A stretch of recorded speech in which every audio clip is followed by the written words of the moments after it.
And a happy Friday morning. It is Glenn Clark Radio. I would be Glenn Clark. He's Griffin, and of course, it's a Friday, so Stan the Fan Charles is back in studio with us. Chief Grand Poobah here at Press Box. Something's changed since the last time I was in here. Yes, it looks very different. The number of times this week that I have looked over to the camera to hold up like the print issue of Press Box. Go right now to get the print issue of Press Box, and I'm holding it at the door and not at, which you should still go get. There's only a couple weeks left on the best of issue of Press Box with Adley Rutschman, our Mo Gabba Sports Person of the Year, on the cover.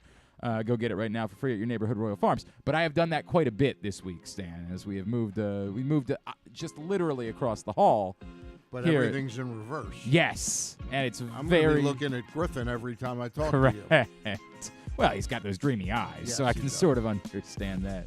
Stan's here, busy show. In just a second, Jeremy Fowler, NFL insider at ESPN, is going to join us to talk about the Ravens offensive coordinator search. It won't be Frank Reich. That's the only thing that we know so far. It will And we not talked be Frank about Reich. that yesterday, Yep. and I said if Carolina doesn't sign him as head coach, I Yep. think he's going to end up with the Ravens. No, he's signed with Carolina. Indeed. Later in the show, we're going to talk about the new Orioles pitcher. Stan spent a few minutes with him this morning, Cole Irvin. Also, Randy Mueller, former NFL GM, will join us. We'll get his insights on what the Ravens should do at this point regarding the Lamar Jackson situation. And our friend Dan Wilcox will check in a little bit later on, former Ravens tight end. Of course, the Believe in Ravens podcast. That's all on the way on a Friday edition of the program. Who's his co-host? I've never heard of him. Never heard of the guy that he co-hosts that show with. Bas Malaka? I don't know. But we'll talk to Dan Wilcox because he matters. And we might surprise somebody. Yeah, with the happy we'll see if we birthday can't greeting. squeeze that in at some point this morning. But right off the top of the show, opportunity to catch up with Jeremy Fowler, NFL insider for ESPN, who's with us this morning. Jeremy, it's Glenn and Stan the Fan Charles in Baltimore. Always appreciate you taking some time for us. Thank you so much, sir. So much. Hey, anytime, guys. Great to be with you. Jeremy, you put out there earlier this week, the Ravens are casting quite a wide net in terms of trying to find an offensive coordinator. We know now it won't be Frank Reich, but have we learned anything at all about exactly what it is they're looking for? It seems like they're going young guys, old guys, experience. They're all over the map with this search. Yeah, it's the proverbial wide net is being cast. They'll probably end up talking to, I don't know the exact number, but, it'll be at least 10 people, I'm imagining, based on the request they're making.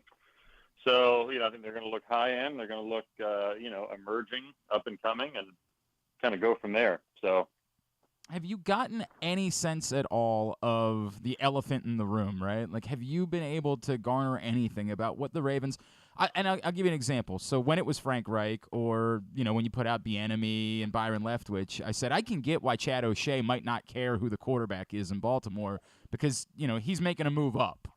But for someone like that, if that's who you want, don't they need to know what the quarterback situation is going to be if you're going to be able to get that guy? Have you gotten any feel for how they're handling kind of the awkwardness of this as they're trying to land an offensive coordinator? Yeah, I think the initial interviews are just more about what the coaches offer, how they've handled their own offense, and what they could do with Baltimore's scheme. I don't necessarily think it's a Lamar-heavy discussion yet. At least that's my impression from the early interviews. I'm sure that when things get closer, they'll dig in on that. But I think Baltimore is actually doing some Zoom interviews and then bringing people in after that. So I'm sure the people that actually come into the building, they'll dig into some of that. But I would be surprised if Baltimore says, hey, we're going to trade Lamar. So, right. What do you think? Because they know that could leak out elsewhere. Of you course. Know what I mean? I completely get it.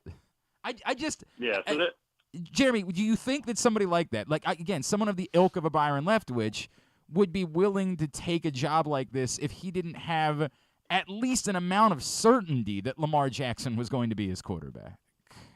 Well, yes, because it's a good job. I mean, it's a stable franchise. Okay. Right? Like you look at a lot of the offensive coordinator jobs available, some of those could be one and dones, So now the Chargers, you got a chance to coach like a Justin Herbert. That's right. a big deal. But some of these, it's, not an easy job to take.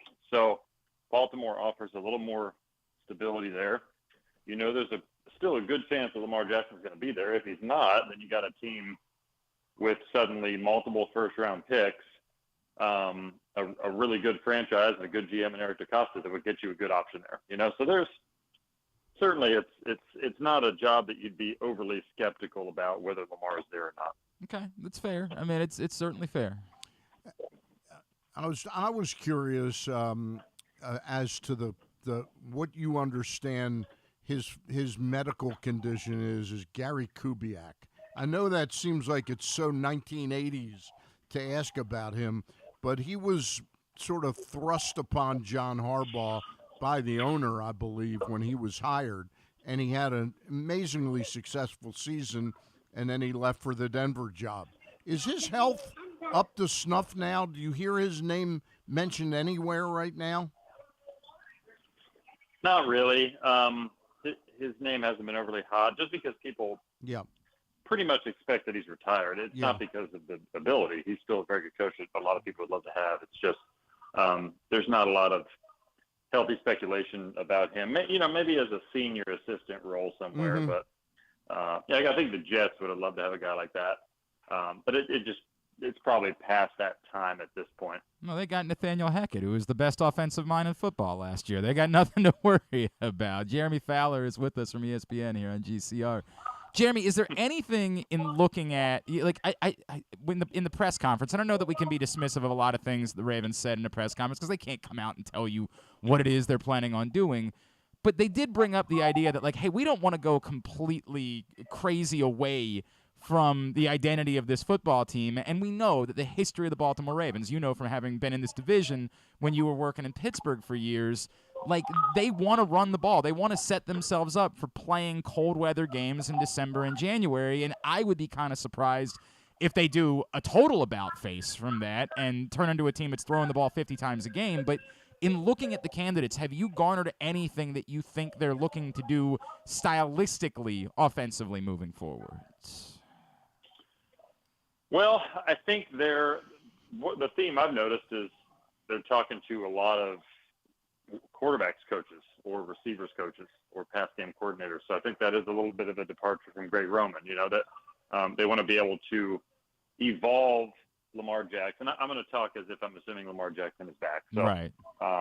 Lamar wants more as a passer, whether he'll say that or not. I think that the times that they get to go no huddle or that, he can drive the ball downfield, he welcomes that. So, I think they want to see that through. It's, there's an element of, okay, if Lamar is going to be back here, we do want to appeal to him, right? Like, I think it's acknowledged by a lot of people around the league that he can do more as a passer, that he can evolve more in that area. And so they want to give him the chance to do that. So I think that's a theme going forward. Like, they're not looking at a bunch of run game coordinators here. They're looking at passing options to make him, a more of a high-level passer. I get that. I completely get it. You say you're assuming that Lamar Jackson's going to be back.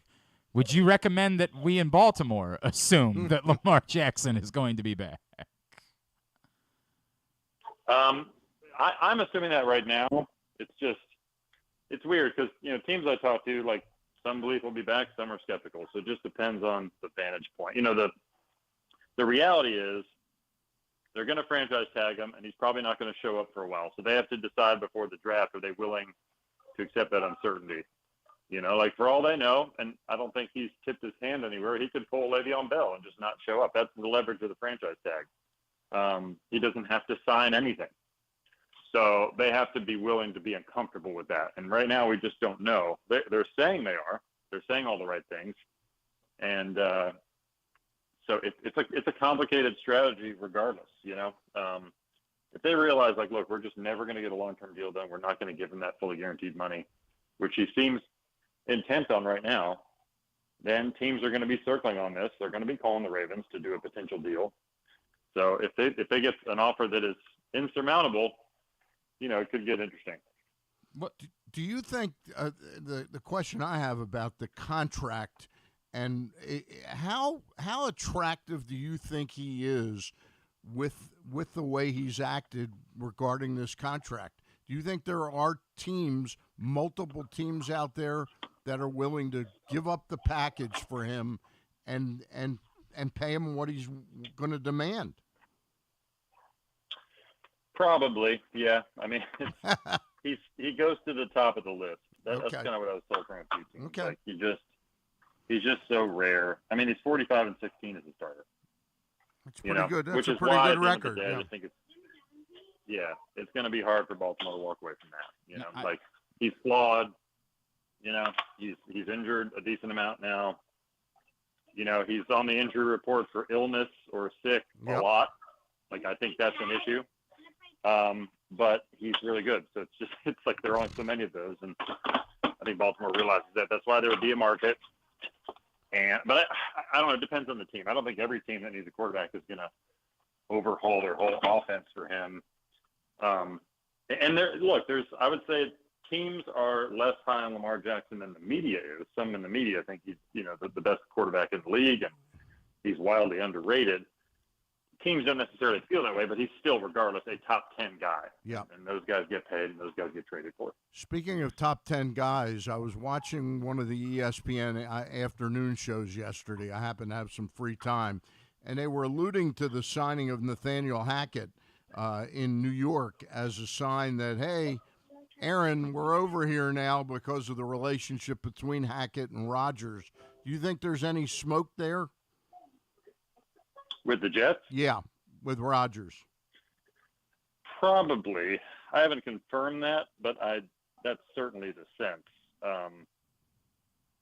The connection is natural. Nathaniel Hackett has worked well with Aaron Rodgers. Rodgers is a big fan of Hackett.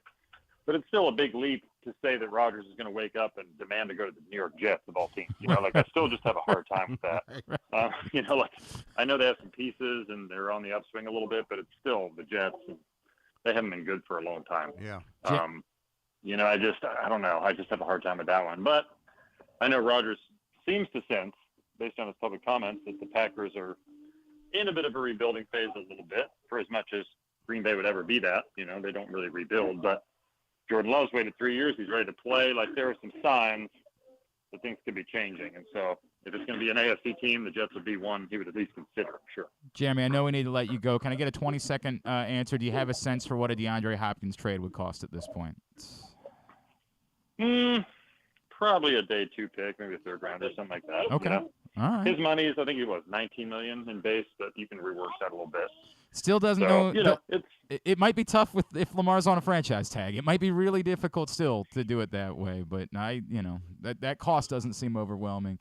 I know it's at Jay Fowler, ESPN on Twitter. I know you want to get over it. It sounds like you got some kids waiting for you. Is there anything else we can plug for you, Jeremy Fowler? Oh, you're good. You're good. Sorry for the background noise. No. That's it, man. I appreciate you guys having me. I'm a father of 2. I completely get it, my friend. Appreciate you, Jeremy. I have a dog. Yes, I have a dog and a wife. Thank you for taking the time. There you go. Thank you, Jeremy. Jeremy Fowler. Hey, anytime. Thanks. ESPN NFL Insider with us this morning here on GCR. I love the idea of DeAndre Hopkins in Baltimore. Even with restructuring a contract, if Lamar is on the franchise tag next year and is soaking up $40+ million of your cap, I still think a rework you'd have to completely part ways with a few guys.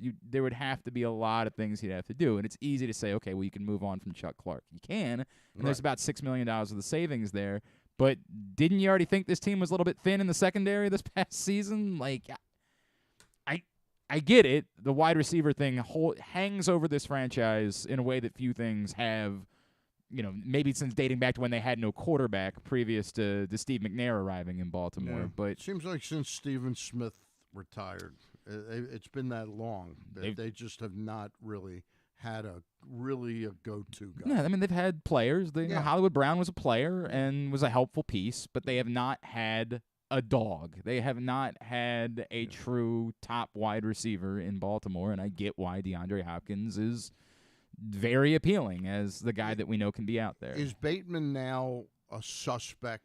In other words, I love the guy when he plays. Right, he's unbelievably talented. It's unbelievably bad luck with the position as well. It's a really good question, Stan. And I don't know the answer, right? Yeah. And there's totally a possibility that Rashad Bateman comes back next year, is healthy. Right. And goes next 5 years without a major injury. Exactly right. But so far, the short study question on him is you got to be concerned. And I think that one of the things that we all pointed out even before the season began last year is one wide receiver does not make a room make either, right? Like, they went into the year with one qualified NFL wide receiver on their roster, and that was a guy that had done it for less than a season. Right. They can't go into next year and just say, even if they truly in their heart of hearts believe Rashad Bateman's going to be healthy, and Right. They just can't bank on that. you have to have a deeper room. You have to have a deeper room. Now, a lot of people would still say the draft is the better way of going about doing that, and historically, I would kind of agree with that, but I will say that James Prochet has done a terrific commercial for seriously. Oh, I'm being really? No, for mental health. The Ravens that's put him out wonderful. there as That's a guy wonderful. to talk I about. love that. It. Yeah, and he does a good job. He's a very good guy. Yeah. He just unfortunately not. But again, as every time somebody brings up James Prochet, I'm like, he's a 6th round draft pick. Yeah. What do you did think he's expect? supposed to be? Brock Purdy. Well, he was a Brock 7th. Purdy of He receivers. was a 7th round draft pick, so that's a little bit different. Yeah. He was too relevant. That's correct. James That's exactly Prochet. right. Way too relevant. Stan is here this morning. Today's show is brought to you by your local Toyota dealer and buyatoyota.com. The Toyota Tacoma comes in a range of models and trim lines, so you can choose the perfect Tacoma. To reflect your unique personality and driving habits, check out buyatoyota.com for deals on new Tacomas from your local Toyota dealer today. Because I was away last week, you and I didn't get to talk about the Ravens end-of-season press conference and the Greg Roman thing. I think we were both in agreement that it had to happen. It was going to happen, yeah. Do you care at all about, like, who the next guy is or what?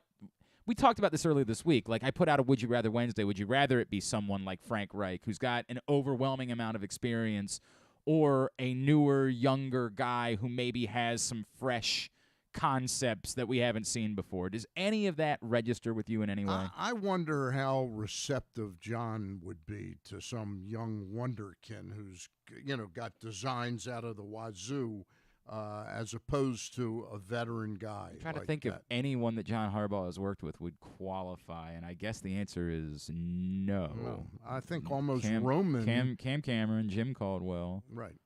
Gary Kubiak, Trestman. Morningway. Jesus, yeah. Trestman was supposed to be somebody that had But some the balloon really, was kind of already off the rose with Yeah. that from his time in Chicago. Yeah. I think they go with a more veteran guy, somebody that they're comfortable with already.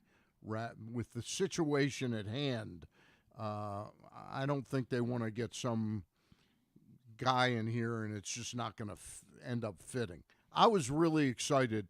I did not think Reich was going to get that Carolina job. Mm-hmm. He must have really blown them away. He's such a good coach. He's Well, really a there's solid also the coach. Steve Wilkes factor, and Griffin and I were Yeah. talking about this after the show yesterday. Like, and obviously Steve Wilkes' attorney came out strongly Yeah. afterwards, and Yeah. I had forgotten that Steve Wilkes was in the Brian Flores lawsuit. Right. So it's awkward, but they had already elevated to interim head coach despite that. So I don't know why suddenly the NFL would stick their nose in and say, well, you can't make him your permanent head coach. It reeks a little bit of they had nothing. That was hell. The Right. situation And in he went Carolina in there last year. and did 6-6 at 12 If games. if It was a you miracle if worker. doing that with that group, I mean, there is zero. There's DJ Moore and Brian Burns. I get it. Like Yeah. those particular pieces aren't nothing. But even those guys aren't Aaron Donald and DeAndre Hopkins or insert Devontae Adams. Right. He inherited zip, just a hellscape. A team that should have gone on to finish 3-14 and be moribund and have the And top he pick had in him the right draft. up there with Tampa. 100%. Yeah. I think there's absolutely room to say, if that's not good enough for you to get a job, What is? right? Yeah. Like, I don't think there's nothing there. I don't think you can be completely dismissive. Now, I can't guarantee that it's about pure racism versus just a misguided approach to how it is that you go about hiring your coach from the Carolina Panthers, but I absolutely would be asking questions about if I can do this when you're not even trying, when you're getting rid of the best player on the team. Yeah, I'm very surprised that Wilkes didn't get the job. Right. So So it almost comes off that he was more of a token hire, a token interview to fulfill the Rooney rule. yeah. What else does he say in an interview? Like, guys, You want to know why I want or I should get the job? Right. Did you watch? Right. It's like Steve Spurrier finding out he had to interview to try to get the Florida job back. Right. All those years. You remember the legendary story of Steve Spurrier is, I guess it would have been after Urban Meyer. They asked if he would want to interview for the job again, and he said, "Go look at your trophy case. There's my interview. Like, what are we doing here? I'm interviewing for my job. Right. This is insane." So I was excited about Reich. Okay. I thought there was a real strong possibility. And you and I, during our segment yesterday, the pick segment, I said if Reich doesn't get hired by Carolina, he'd be the type of guy I think Harbaugh would generally be excited to go to work with every day. You know, he's a creative mind. He's 61 years old. Right. But he ended up getting the Carolina job, which I think shocked a lot of people. I think people thought that either Wilkes or Sean Payton would get that job. But he must apparently really, people think Sean Payton might not be getting any job. Now, it doesn't look like that right now. It's just kind of wild. Yeah, doesn't look that way. So it looks like Brian Flores may be in play for the Panthers job, because remember the Panthers, it looked like 2 days ago, were like almost dead set on Dan Quinn was going to be their guy. Wait, and the Panthers? Yeah, not the so Panthers. I'm like, wait a second. The Cardinals. Yes, the Cardinals. yes. The Arizona job. Right. That's what I'm hearing. Brian Flores is. He's got a relationship with the new general manager, and from their time, I think, with New England. That sounds right. Yes, correct. A couple of thoughts just on this. I said at the beginning of the week, and again, having been gone for last week and sort of vomiting some thoughts out, it's very awkward for me to try to talk about the offensive coordinator thing because you're a defensive guy. Yeah, exactly right. Everybody knows that about me. Everybody always says that. They're like, Glenn, you're way too defensive. I'm like, no, I'm not. Not at all. What are you talking about? I'm not even a little bit It's so awkward for me because there's a part of me that's, who cares? I need to know we're doing things out of order here. Like, the quarterback is the thing that matters. Then you figure out who your offensive coordinator should be. And the awkwardness of this is so overwhelming to me that I don't know what I would want out of an offensive coordinator. I think I have an idea. I know Ray Lewis went on Showtime this week and was talking about, wanting Lamar in more of a pro-style offense. I don't know that the problem is that they're not opening it up. I don't know that they need to open it up. I do think there should be more quick outs and more quick passes in a Lamar Jackson offense. Screen passes. Exactly right. Like crossing routes. I think that there should be more of that. I don't know that they need to throw 20-plus yards downfield 10 times a game. I don't think that's what needs to be. I think that was what you needed in a Joe Flacco offense when his one unquestionable weapon was his downfield arm. I have opinions about it, but if Lamar Jackson's not going to be the quarterback, then why are you building or putting together a coordinator for Lamar Jackson? It's. They have a very. Look, for an organization that whether you love the Ravens or hate the Ravens, and most people in town here love the Ravens, we would agree that they are a very well-oiled machine, and Lamar has come along and exposed that no organization is perfect at figuring out everything, and they drafted a player. They got him. They've helped develop him. Clearly, he had God-given talent that was off the charts. Mm-hmm. But now, the relationship is out there for everybody to see, and to me, it's a fractured relationship. I am not as optimistic as Jeremy Fowler was, at least saying, "Well, I'm going to make the assumption." To me, I think they got a very tough needle to thread here in the next 5 weeks, well, 6 weeks. To his point, if you're not going to get a deal done right now, right? And the idea is, but we don't want Lamar to walk either, so let's just franchise him. You're hamstringing hamstringing your team, correct? Too much, and I don't think at the end of the day, Steve Bisciotti welcomes being backed into that corner. I mean, he's a smart guy. But I think that the fracture is that Eric wants him badly, Harbaugh wants him badly, and the owner is, I'm not budging on what I think he's right. worth. I'm not doing fully guaranteed. Almost specifically, and I don't think that necessarily it has to be 100% guaranteed. No, but it's got to be more than the 133. It's got to be right. more than 133, and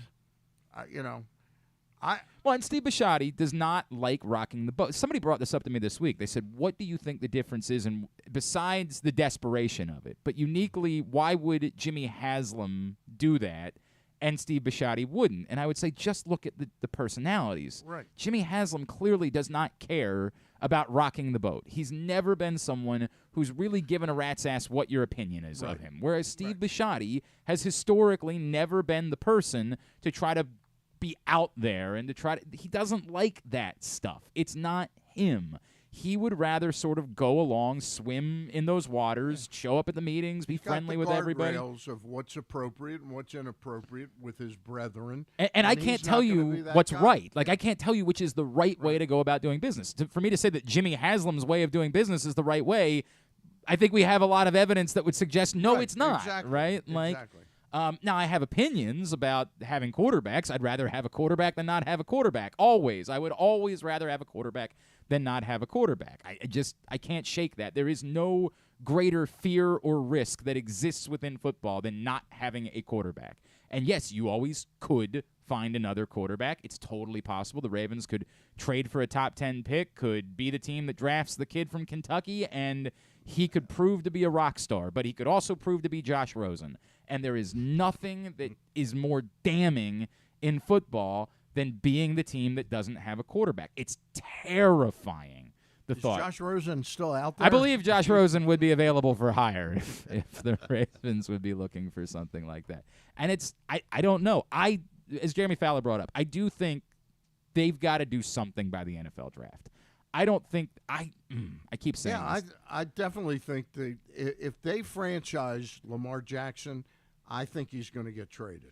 I think if it comes down to that, unless they're very confident that they're close enough, they're just not there yet, right?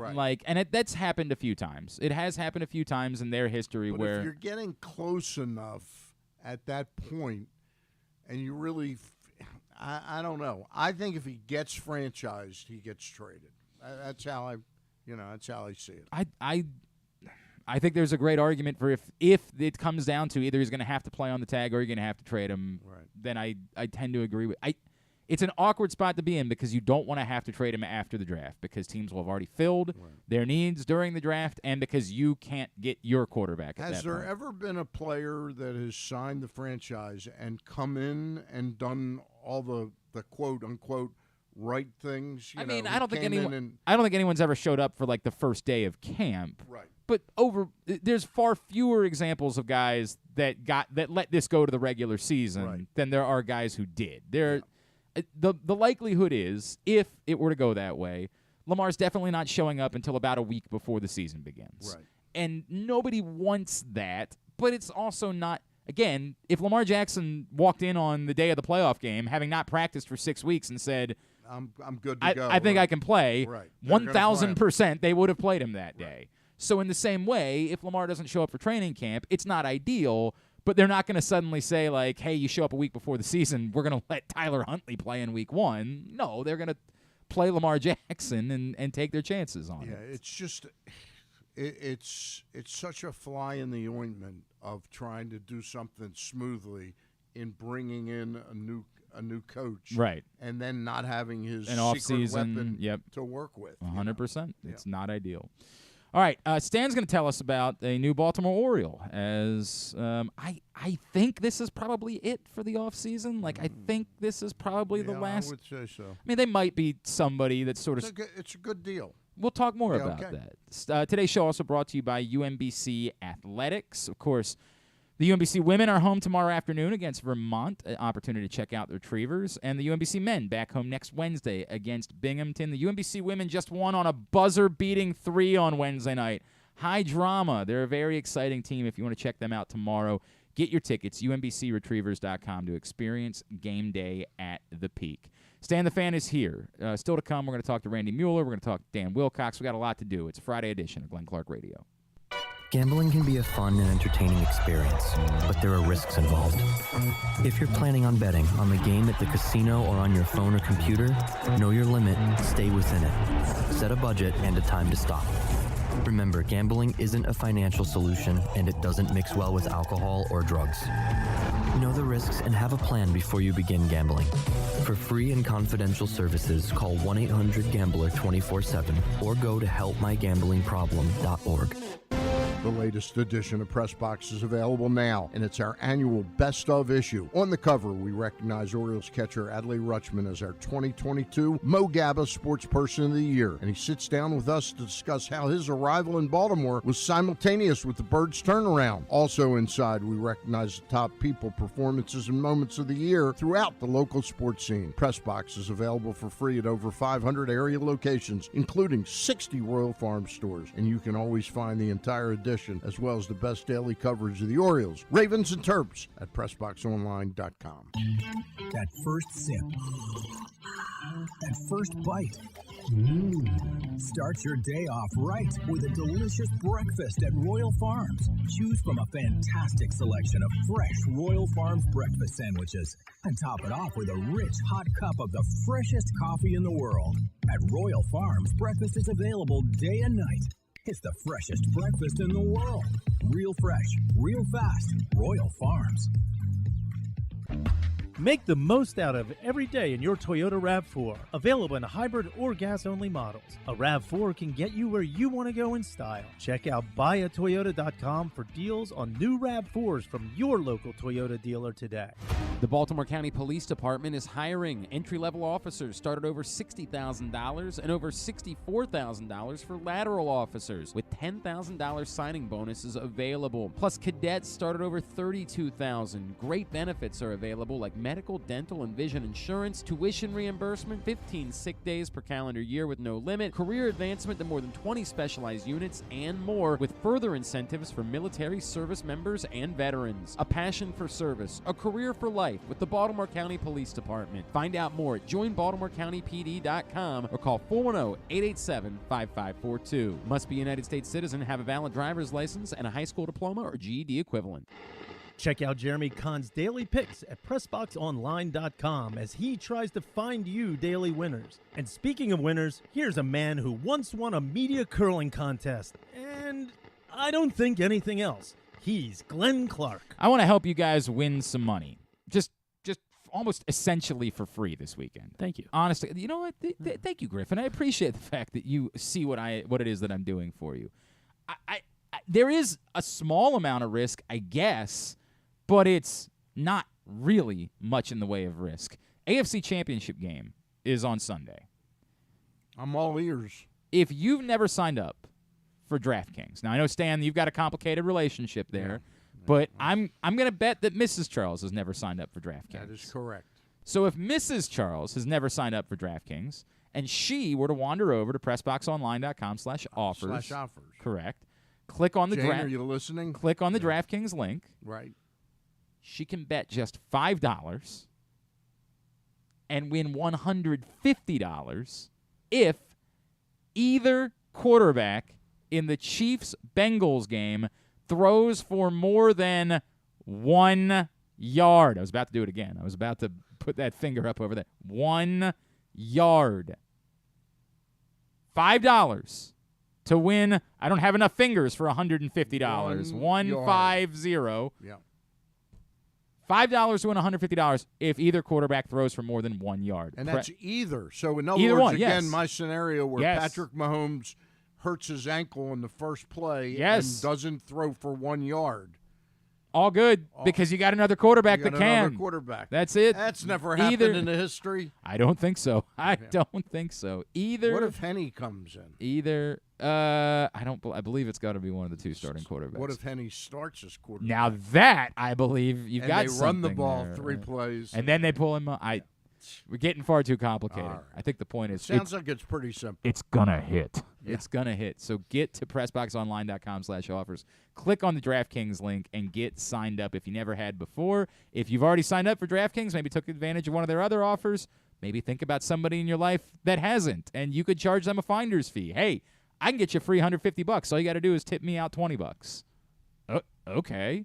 You just made it free $20. That's that. Very simple. PressBoxOnline.com/offers. Stan the Fan, you spent your morning on a Zoom call. Yeah, I spent about 15, 16 minutes with all the attending Baltimore baseball followers in the media. We spoke to the newest Oriole, left-handed pitcher Cole Irvin. The Orioles trade for Cole Irvin yesterday. They do give up a legitimate prospect in the deal. Not Hernandez is a real nice player. Right, not a top prospect, but someone who is well thought of and definitely someone who I think most people believe is tracking to become a Major League Baseball player. This is not a throwaway that they give up. They get a pitcher with a good amount of team control and who has put up some decent numbers. Not overwhelming, but decent numbers. Your reaction to the deal? First of all, remember they got another pitcher in the deal. They did, too. yes. A 21-year-old former Penn State pitcher. I'll tell you. He's 6'7". I forget his. I know. Same here. I'll tell you. Kyle. Oh God, hang on. It's not Kyle. Yeah, it's not Ottenheimer. I don't think. Verbitsky. Kyle Verbitsky. Yep. He was pretty decent last year. Innings pitched, strikeouts. You know, he's got some development to do, but he's 6'7", right-handed pitcher. But anyway. Yeah, by the way, in single A last year, he walked 30, struck out 140. Right. Now, his other numbers, 4.63 ERA. They say he's got immaculate control. Okay. So this is not just a little throw-in, which is a sign, seriously, of how good Hernandez is a good player. Sure. Good prospect. But Cole Irvin is an interesting pitcher. And last year, if you look at his numbers last year, he was 9-13 with the Oakland A's. He pitched in 30 games, started 30 games, through 181 innings, which would have led the Orioles staff last year. What did Jordan Lyles throw? Hang on. Like 170 something. That sounds right. Okay.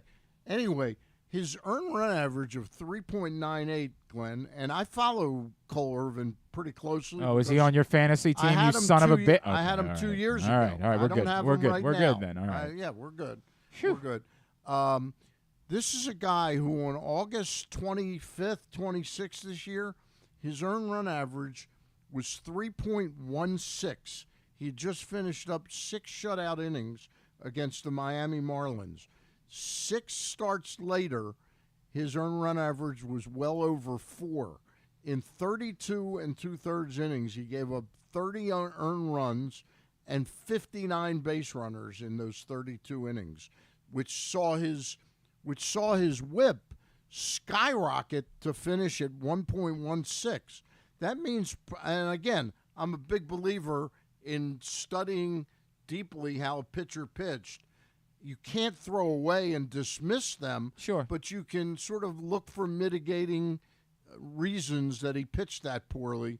And I think there's something here that Cole Irvin, from March 28th through August 26th, was arguably one of the 10 best starters in the American League. Okay. Now, at the end of the year, he's probably no better than the 35th starter. But what happened in those 32 innings?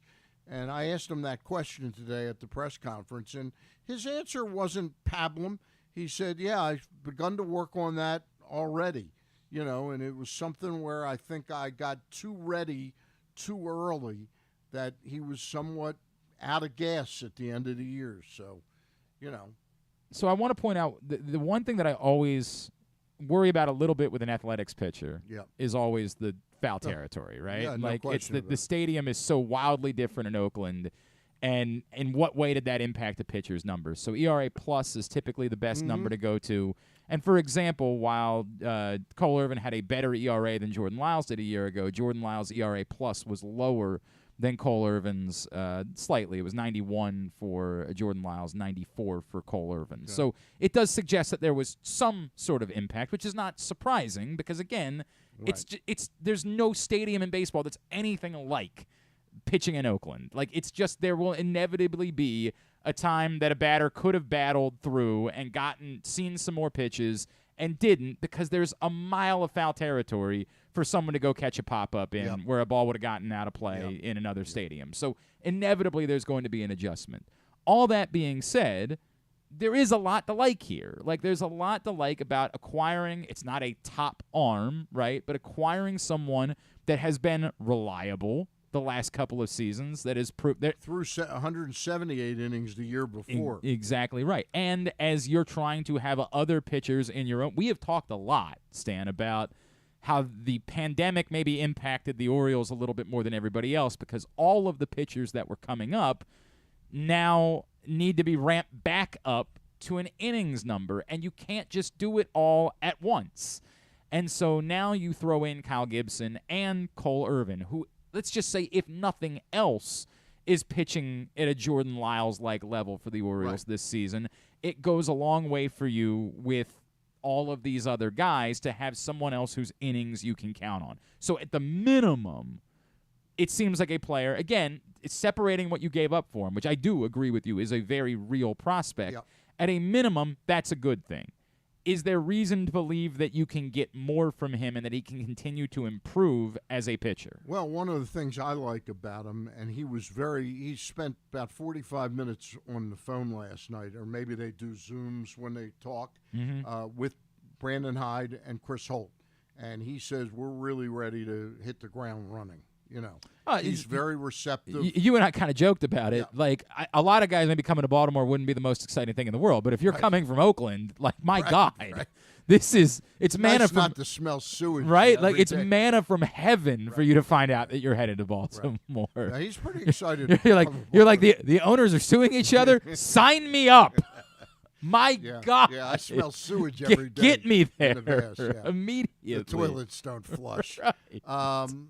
Cole Irvin, I like this pick. You know, look, it's really interesting. 2 months ago, we were thinking, hey, the Orioles, maybe we'll get Chris Bassett at $21 million, $18 million a year. As recently as a week ago, we said, well, there's still Michael Wacha out there. This is a guy who's going to make about $3 million this year, maybe $3.5 million, I'm guessing. And they control him for about another 3 or 4 years. I think it's a terrific pickup, and I think Mike Elias has quietly put together a very nice size 5-player addition to his team that has made the Baltimore Orioles more competitive. Do I think this locks it down that they go from 83 wins to 89 wins or 90 wins? I don't think it does. What's going to determine that is Austin Hayes, Ryan Mountcastle, Cedric Mullins, those guys, if they come through, you know. But I think he's had a very nice offseason. And you know who I feel really happy for? And I can't confirm it yet. We're trying to get him for our Monday night Zoom, Brandon Hyde. Oh, okay. I feel really happy for Brandon. Because he's he's been given more qualified opportunity. More qualified major league players, you know. A gambling can be fun, but you should set a limit and stay within it. Remember, if you or a loved one has a gambling problem, call 1-800-GAMBLER 24/7 or go to helpmygamblingproblem.org for free confidential services. I, by the way, and it's a nice thought, what you're saying, that if there is still some doubt about Brandon Hyde's long-term role in Baltimore, he deserves the opportunity to at least have to manage a real major league team. Correct. Where they're not constantly subtracting, they're adding.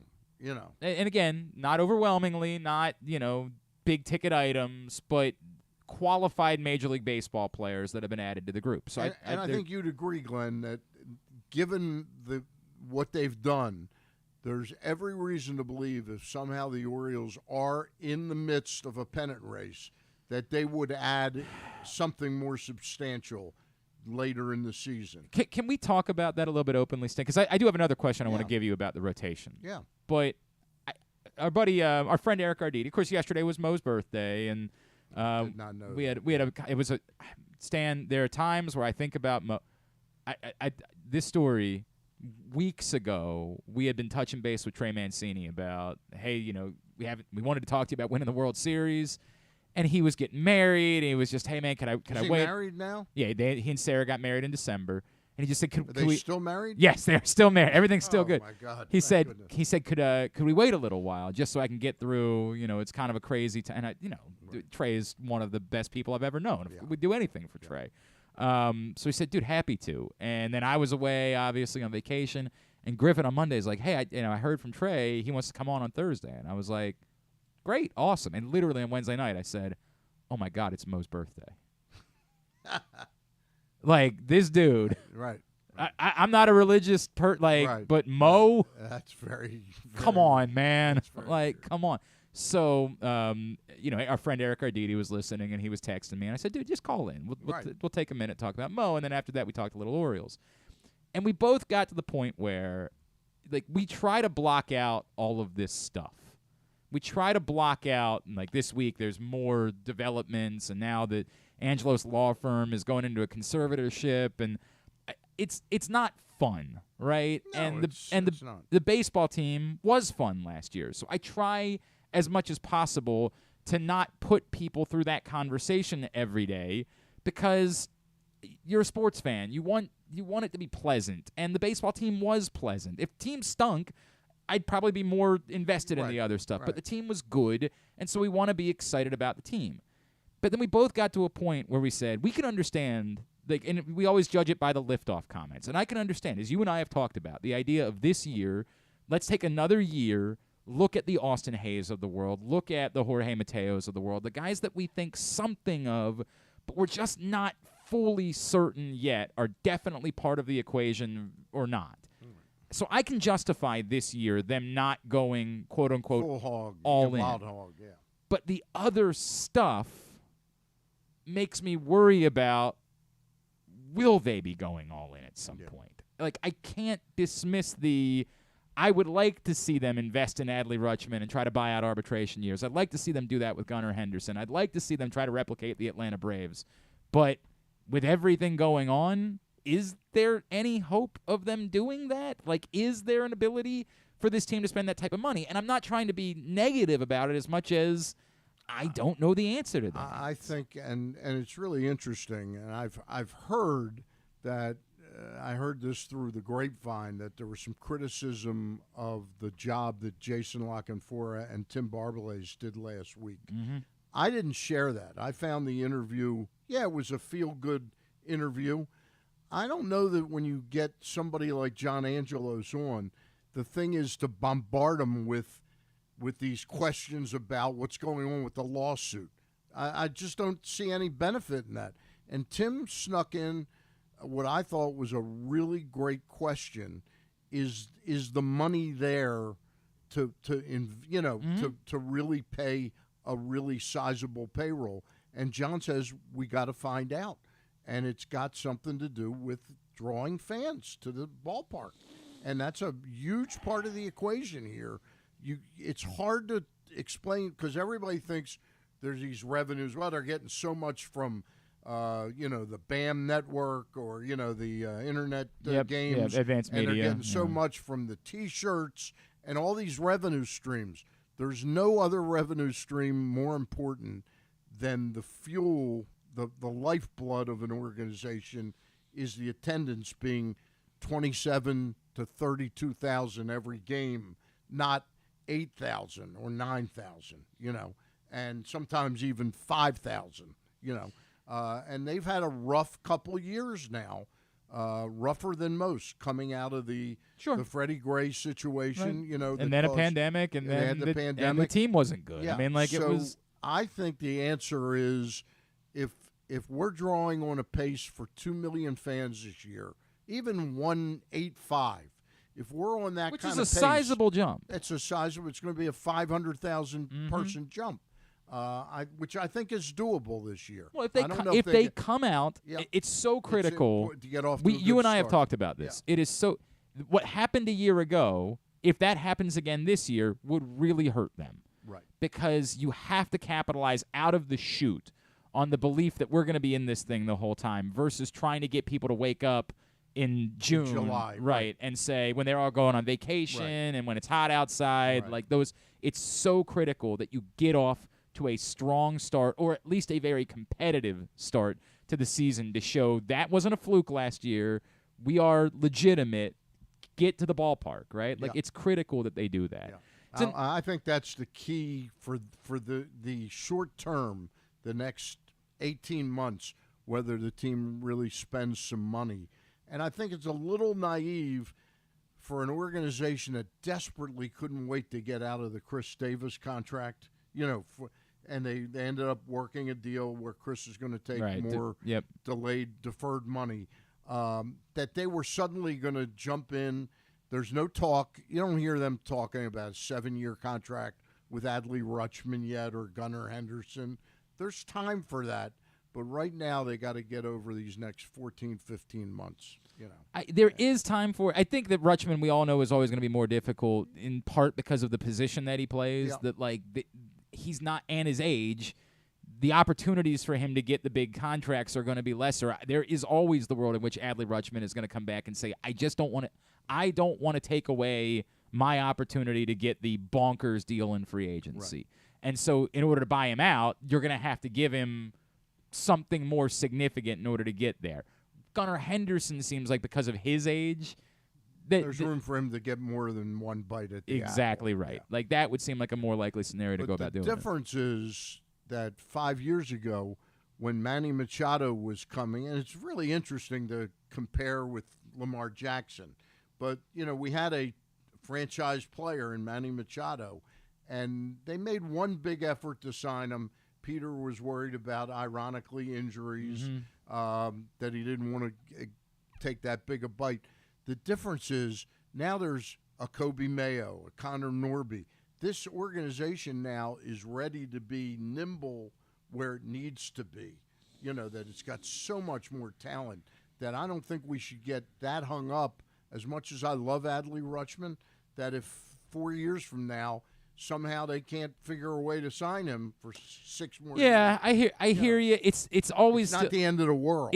I get what you're saying. I still think it's tough when you're trying to kind of, to your point, win back baseball fans, to get people back to the ballpark. As you and I have talked about, I think it goes an even further way. Whatever they would have done in the offseason could have been significant. To me, there's nothing more significant than you can do than planting the flag and saying, this is the guy. Right. Count on him being here. Fall in love. Don't worry about, there's just nothing you can do for a fan base that's more significant than that, to try to get them to fall in love with you all over again. No question about it. Before we wrap up this segment, what does the rotation look like now with Cole Irvin? Kyle Gibson, Cole Irvin, Dean Kramer, Kyle Bradish.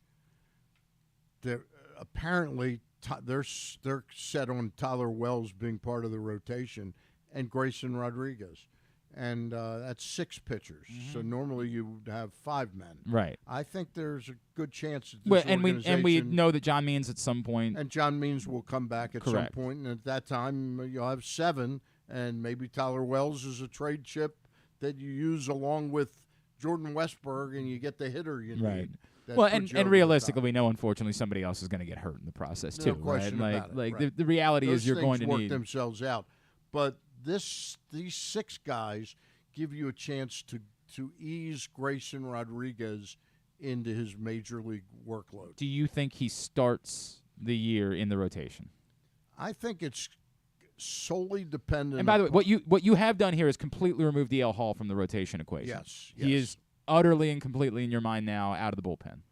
And not necessarily. I could see him starting the season at AAA. Okay. If he's a relief pitcher, I think he's probably on the major league roster. If he's not a relief pitcher, I think he'll start the season in AAA. Okay. But Grayson Rodriguez, let's not kid ourselves, only threw 75 innings last year. The notion that he's going to come in and give you 180 innings or 160, he's going to be at a pitch like 125 innings. That's going to be his in-season max. So if we are in contention, he could pitch some in the postseason. But so where do you have him then to start the year? I guess my question would be, you don't really want him pitching innings at AAA either, because those innings count too. No, those innings count too. I think there's a small possibility, depending upon how he pitches, that he could start at AAA. But I see them trying to implement a 6-man rotation, which shaves innings off. Do you create a scenario where you acknowledge Grayson Rodriguez as kind of an opener, like that he and someone else are piggybacking when he? No, piggybacking possibly, but piggybacking's a possibility. But I'm not saying 1 inning. I'm not not the opener concept of 1 inning, but you're kind of a short stay on the IL for Grayson is not without within the realm of possibility this year. I would almost be stunned if there wasn't something like that at some point. But I guess I would go a step beyond. Speaking to trying to get the excitement there at the beginning of the year, I think they would be well served to have him start the second home game of the year, right? Like, try to create an additional event at the beginning of the year to keep that excitement up that you're talking about. I forget, what's their schedule? They start in Boston to open the season, and then they're home the second week. Right. So I could see him starting the first home game, possibly, But I wouldn't want to shoot you know what I mean? Like, you got a huge crowd for that one. Okay, I got you. You're saying the second. Right. When I would usually go from 46,000 to 8. Exactly right. So maybe the first you can get 22. Well, actually, it's a week. I keep forgetting. It's a weekend series against the Yankees. You absolutely do not need to do that. Right. You got a weekend series against the Yankees to start the season. Yeah. So I would maybe say that week, the next 4 games are all at home against the Athletics in the middle of the week. He will start against the Oakland A's. That would be my you make your Grayson Rodriguez's first start one of those 4 days between Monday and Thursday. And it's possible he may not even start. Given that he might not even start on the roster opening day, and they just sort of leave him down at spring training for extend out, and then they bring him up for one of those games. He will start one of those Oakland games. I could absolutely see that. All right, that is Stan the Fan Charles. Of course, appreciate he was on the Zoom call this morning with Cole Irvin, so some good insights about the new Orioles pitcher. Speaking of insights about the Orioles, you and Ross Grimsley got some insights this week. Yeah, we talked to Matt Blood, who's director of player development, and I asked him the really deep question that everybody wanted to know. If they're the number one minor league, farm system, is he the number one director of player development? I believe that's the way it works. I'm pretty sure. Just like I said, you must clearly be the highest paid. Right. And he's very happy with his job. There you go. There you go. You had another show this week. Yeah, yesterday I got a chance to talk to, now becoming a little bit of a friend, John Martin, the director of the Maryland Lottery and Sports Gaming. John came on with us with Pressbox, myself, at 4 o'clock yesterday, and it's on the website right now at PressBoxOnline.com. /video is the best way to go. Right. Yeah. Talk to him about the 50th anniversary of the Maryland Lottery. Very good. You want to feel old? I was 21 years old when the Maryland Lottery started. Oh my! I'm now 71. Oh my. I wasn't going to say anything, Stan. I just I look damn good for my age. Nobody's debating that. I wasn't planning on bringing it up. Yeah. I wasn't. I was going to let it fly right by. Yeah. Again, and then this Monday we're still okay. All right. We're keeping our fingers crossed. Yeah. We've got I've got some help internally there. And I feel pretty confident we're going to have somebody from the Oriole organization. Okay, with us. Very good. 2 shows every week with Stan the Fan.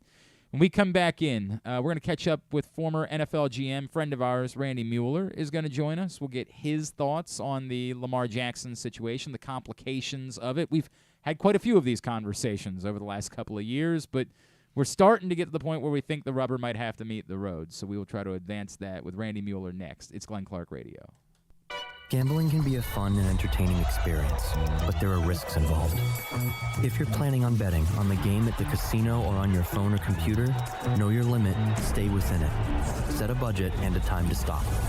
Remember, gambling isn't a financial solution, and it doesn't mix well with alcohol or drugs. Know the risks and have a plan before you begin gambling. For free and confidential services, call 1-800-GAMBLER 24/7 or go to helpmygamblingproblem.org. Whether your focus is luxury and comfort, convenience and technologically advanced connectivity, or sporty performance and aggressive styling, we've got the perfect Highlander for you. Check out buyatoyota.com for deals on new Highlanders from your local Toyota dealer today. Looking for some excitement in the new year? Laurel Park has plenty of live horse racing events to spice things up this January. The much-anticipated Winter Meet kicks off on January 1st, plus we've got special MLK Holiday Racing on Monday, January 16th, and the Winter Carnival Stakes on Saturday, January 21st. Winter may be cold, but the racing at Laurel Park is hot. Learn more about upcoming January events by visiting laurelpark.com. Stan the Fan here, welcoming back one of my favorite sponsors, the Costas Inn. And everybody around Baltimore knows that the Costas Inn is a great place to go and grab crabs, steaks, salads, soups, whatever's on your mind to eat in person. But did you know that the Costas Inn has upped their game? They are now one of the premier takeout places in Baltimore. Give them a call now to order your food, 410-477-1975. That's the Costas Inn over 4100 North Point Boulevard. Another Orioles season is in the books, and the Bat-Around was there every step of the way as the Birds posted their first winning season in 6 years. And after promoting 2 #1 overall prospects in Adley Rutschman and Gunnar Henderson, Mike Elias has said it's liftoff from here. Hi, I'm Paul Valley, and along with my co-host Zach Goodman, we'll be here every Saturday from 10 a.m. to noon all off season, discussing every signing, trade, and waiver claim as we navigate the cold winter months that lead to spring training. You can watch us at youtube.com/PressBoxOnline and Facebook.com/PressBoxSports, or listen live at PressBoxOnline.com/radio. And if you miss a show, you can find us anywhere you get your podcasts. So tune into the Bat-Around with Paul Valley and Zach Goodman every Saturday from 10 a.m. to noon right here at PressBox Sports. It's the perfect time to sign the young basketball fan in your life up for a membership in the Retriever Kids Club. It includes free youth admission to all regular season UMBC home games, plus a t-shirt and a drawstring backpack. Membership is only $35. It makes a great gift. Visit UMBCRetrievers.com/Kids Club for more info. Membership is available for kids 12 and under in the Retriever Kids Club. Again, UMBCRetrievers.com/Kids Club. If you can't listen or watch live, you can subscribe to the show via Spotify, Amazon, or Apple Podcasts. Leave a 5-star review while you're there. Or, if lying isn't your thing, we'll take a 3.5-star review too. Cash in on the AFC and NFC championship games. Go to PressBoxOnline.com/offers. Sign up with BetMGM, bet $10, and automatically get $200 in additional free bets. Get this promo and more. Go to PressBoxOnline.com/offers now for over $2,000 in promo offers from all of the Maryland mobile sports books. It is a Friday edition of Glenn Clark Radio. Stan the Fan Charles is in studio with us this morning.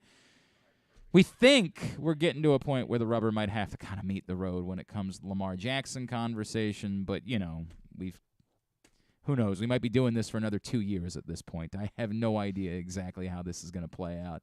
A man who's been wonderful with his time for us over the years and has tried to give us as much insight as he can about how you go about handling this is, of course, a former NFL general manager. Now he's working with the XFL out in Seattle. He is former Saints and Dolphins GM. Our friend Mr. Randy Mueller is back with us now here on GCR. Randy, it's Glenn and Stan the Fan in Baltimore.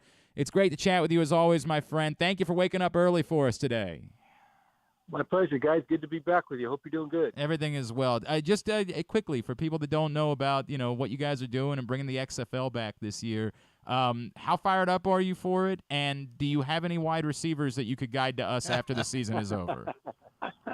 Actually, it has been awesome. This is the league run by The Rock and Danny Garcia and Redbird Capital. So I run the Seattle team with Coach Jim Haslett, and it's been a lot of fun. We've kind of built the team from scratch in the vision of our coaches and scheme, and no different than the NFL. But I guess the challenge is we get to do it from scratch, so we can handpick players, and I think we're going to have a really quality team that's going to be fun to watch. The games are going to be on ESPN starting the week after the Super Bowl, so it's going to be fun, and it has been. We're in the middle of training camp, so I'm anxious for a little diversion into some NFL talk, that's for sure. It's funny you ask about receivers. I've built our team kind of like we would an NFL team, and we have 8 or 10 really fast guys. There's one really. They will end up being in the NFL. I can promise you. I saw a name on your roster. I'm not sure what the story is. Is Josh Gordon playing for you guys? He is, and he's doing really well. I'm happy for Josh, and he's jumped in and really is a leader on our team, and he's been really doing great for the last 3 weeks. So I don't have any doubt he'll get back to the big time as well. That's really great to hear. Randy, nice to meet you. Stan Charles in Baltimore. Wanted to ask you the importance of the XFL and the USFL in terms of being development leagues for the NFL. Do you think this long-term is really good for a lot of players who otherwise may have fallen through the cracks? 100%. And I thought it was a missing piece to the landscape of really football around the world for years. I spent 35 years in the NFL, and we used to send 6, 8 players every offseason to the World League of American Football. And you probably would have never heard of the likes of Kurt Warner, John Kitna, Jake Belome, Mike Sinclair, Mike Jones. These are a lot of guys that became household NFL players, and they all started because of these opportunities. We'll have a bunch more this year. Plus, I'll be honest, the quality of players that are out there right now are really good. Whether it's the COVID pandemic or kids coming out after 6 years and getting extra years, the NFL just doesn't have enough seats for all these guys. So we've got 5, 6 guys that'll make our team that have never been to the NFL but probably should. So it is a great opportunity for a lot of kids for sure. He is Randy Mueller. Of course, in addition to that role, he's with The Athletic and Heavy and all sorts of places. Like the Muir Jim football. Bowden of football. He really is at this point, kind of going that route. Randy, you and I have had so many Lamar Jackson conversations these last couple of years that it's almost wearing me out. Let me phrase it this way. Does it feel to you like we're starting to get to the point where the rubber's going to have to meet the road? Like, my opinion has always been whatever you got to do, you can't be the team that let a franchise quarterback out from underneath your fingertips. But whatever is going to happen, like, it just feels like tagging him again, not having him around with a new offensive coordinator coming in and the awkwardness of that, and still not it feels like at some point we're getting to you've got to make a strong decision one way or the other here in the next few months to me. I would probably agree with that. I think we saw, and you guys are living it closer than I am, the relationship fray a little bit over the last couple of months, whether it's, for Lamar's reason, the club's reason. There's been frustration. The Ravens have been a really well-run organization for many years. It really, the owner has been solid. Their financial plan is solid. They do things with precedent-setting decisions in mind. So they are sharp and always have been. I don't think that's going to change. Therefore, I think they understand what they have in Lamar. They made a case to get a long-term deal done with him last year. I don't think what's happened this year is going to change the value that they've put on it.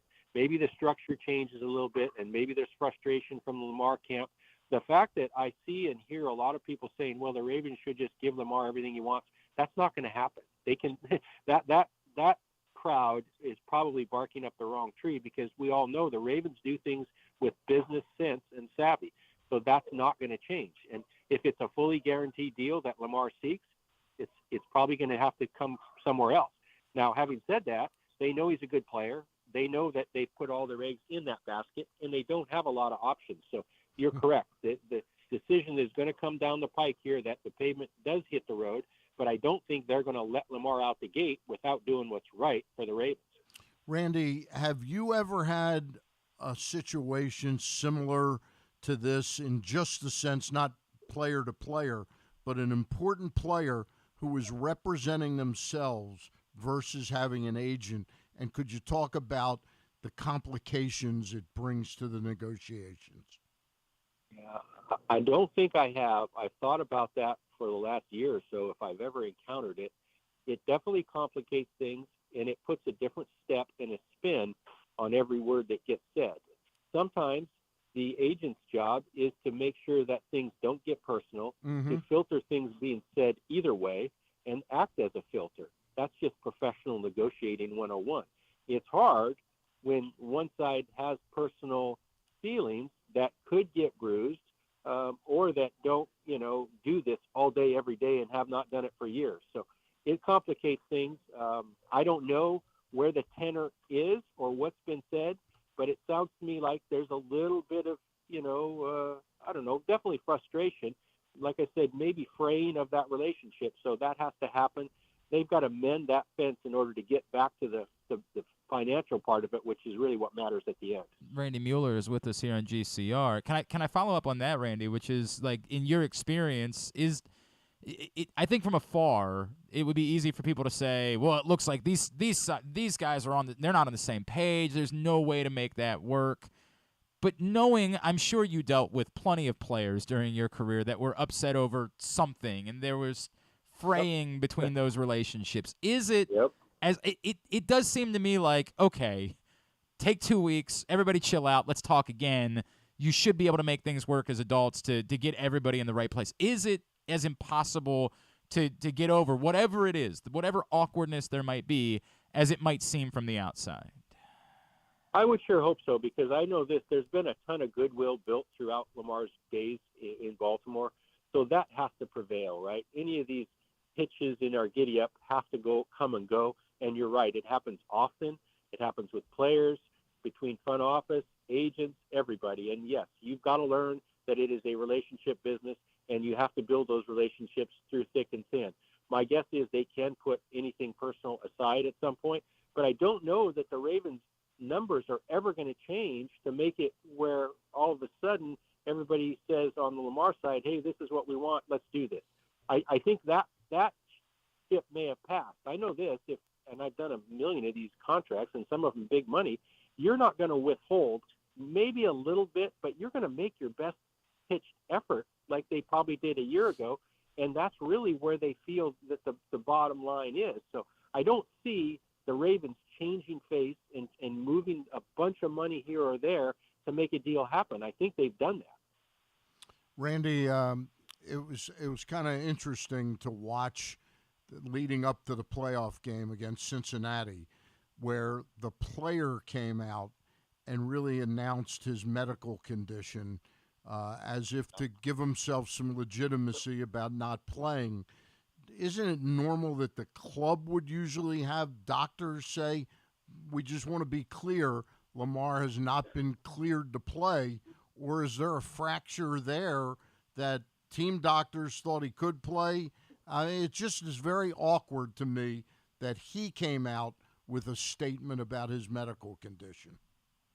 Yeah, you're right on. It is not club policy to have the player in any place I've ever been come out and actually give the details of his injury and why he's not playing. I would think that the team would obviously want to back that information and be a part of any of that information that goes public.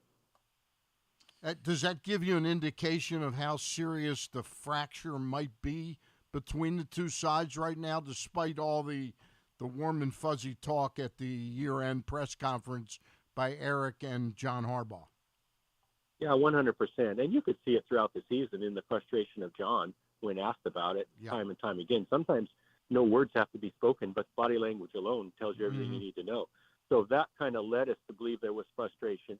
And then when Lamar did do that, I thought to myself, in fact, I may have even tweeted it that day, that this is not good. It's not club policy. I would not want my star quarterback out there trying to fend for himself. We need to be aligned, and it just showed me that they weren't aligned at that moment. For what it's worth, I've literally seen John Harbaugh go into the locker room and into guys' faces and say, you don't talk about your injuries. Like, you don't. I have seen that occur. Like, he has gone, that's supposed to be their safe space, right? Like, he has gone in there and said, you do not talk about your injuries. Just a follow-up on this, Randy. The Ravens, and this is no knock at Chad Steele, who is kind of the PR person for the Ravens now, but they had one of the most veteran, smart, savvy PR people in Kevin Byrne for years.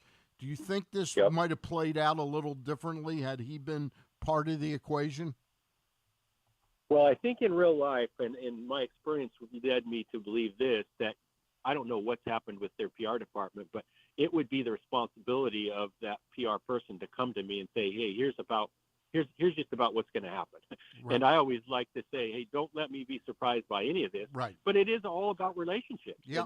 And maybe Kevin or a prior guy would have had that relationship.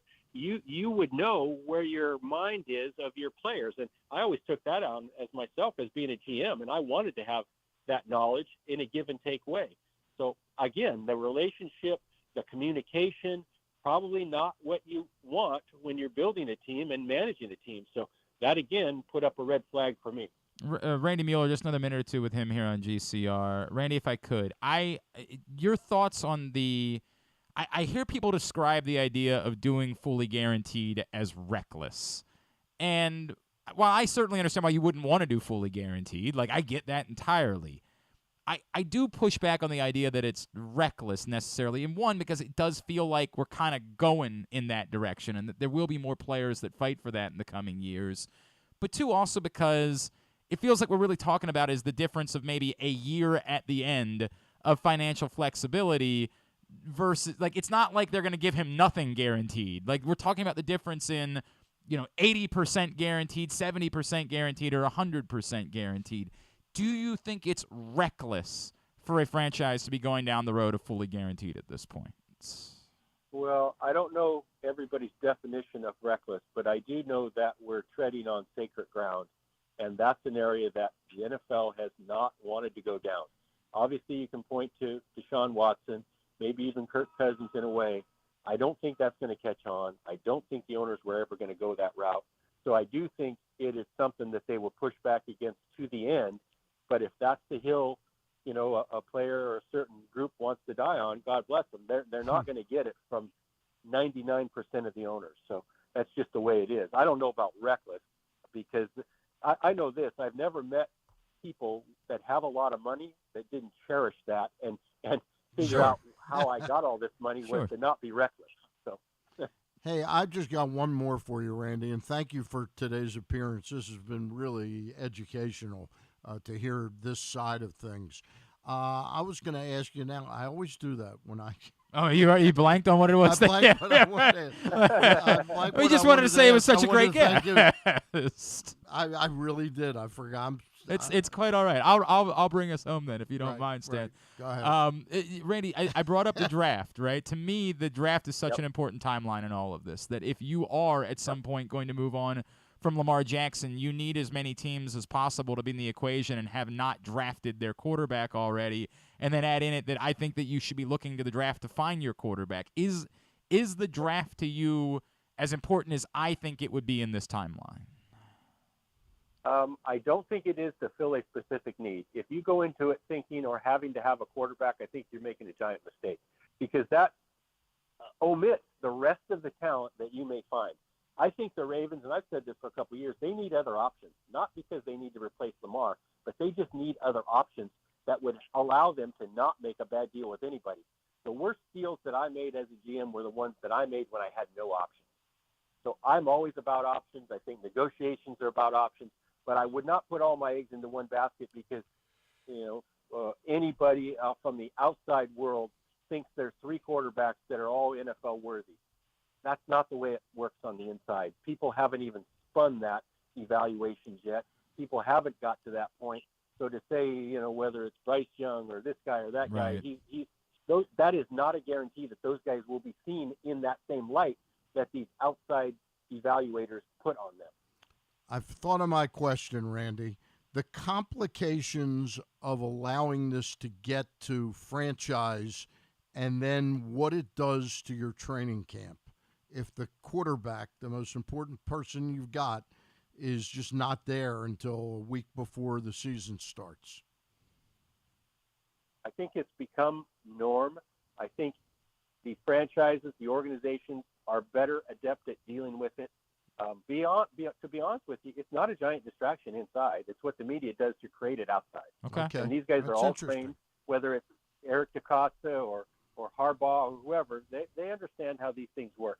It is not a distraction inside the building. So they'll find a way to minimize that. They'll talk about the guys that are there, but they'll have picked a lane and have another option or two by that point. If not, then it's kind of shame on them.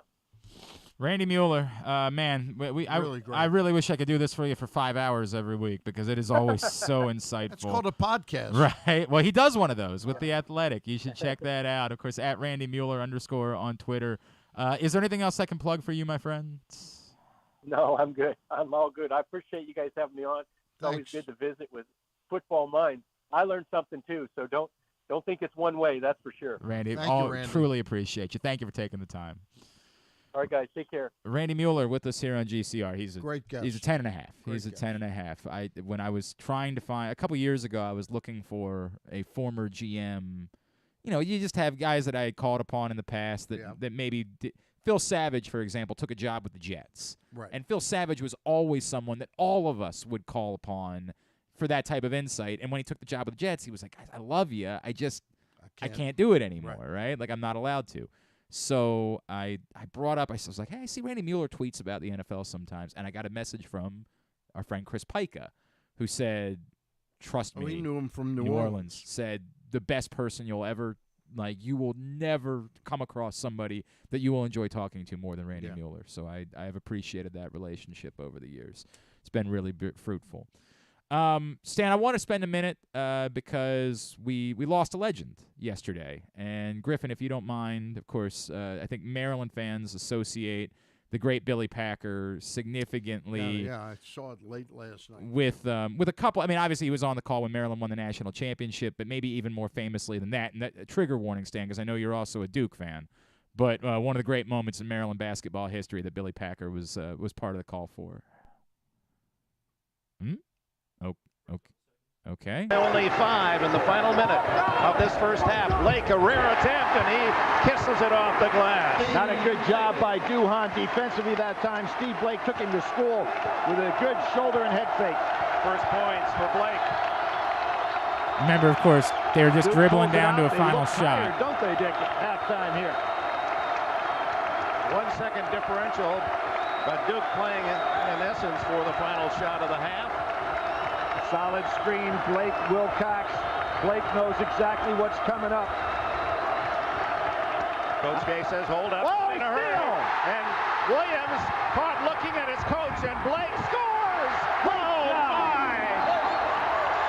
That's good.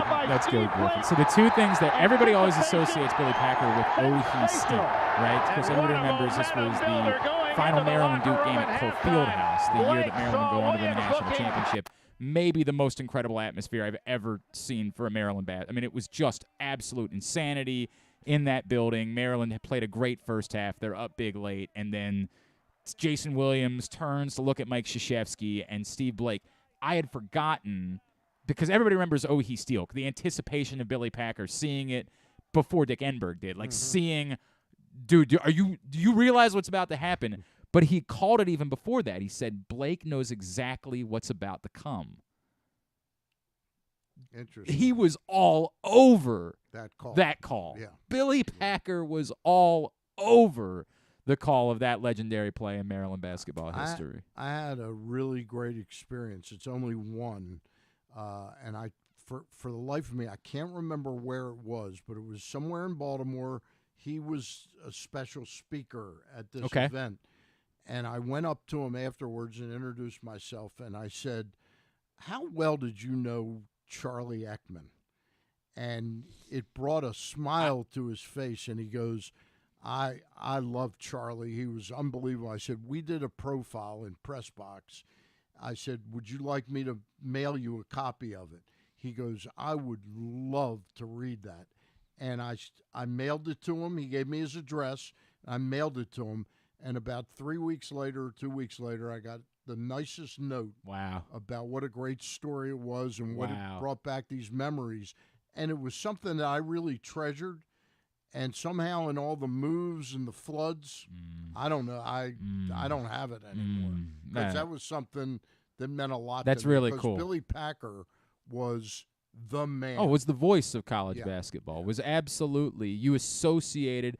You know, Bill Raftery has kind of moved a little bit into that role, and obviously Dick Vitale, via Dick Vitale ESPN. came closest. Right. But Billy was the best. And I go back when the games were brought to you by Jefferson Pilot. No doubt. The ACC games, and it was Billy Packer and Jim Thacker. Wow. Thacker was the play-by-play guy. So it was Thacker and Packer every Saturday.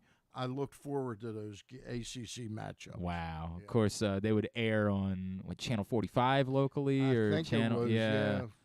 They would. I mean, that was the way that the Jefferson Pilot thing worked. Is they would essentially, they wouldn't buy time, but I think they would trade time with a local TV station. Billy Packer, obviously. I was sort of stunned last night when I saw that he died because I haven't thought about it. And that's the thing, he had been separated from the sport for long enough. There was a little bit of controversy in there, some things that were debatable. He had famously, when Allen Iverson was at Georgetown, he used the term tough monkey. And immediately, of course, when you hear that, you immediately assume.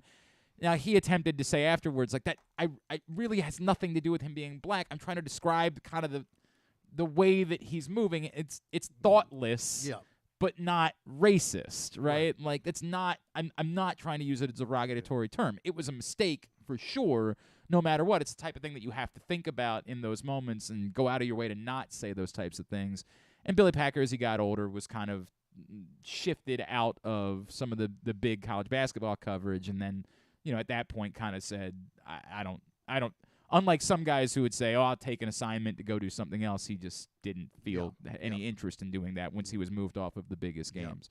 But what you just said is so important, which is he was college basketball broadcasting. Like, he was, when there was a big-time college basketball event, Billy Packer was involved with it. And you knew that the guys like Enberg and eventually Jim Nantz wanted him on their broadcast. Correct, 100%.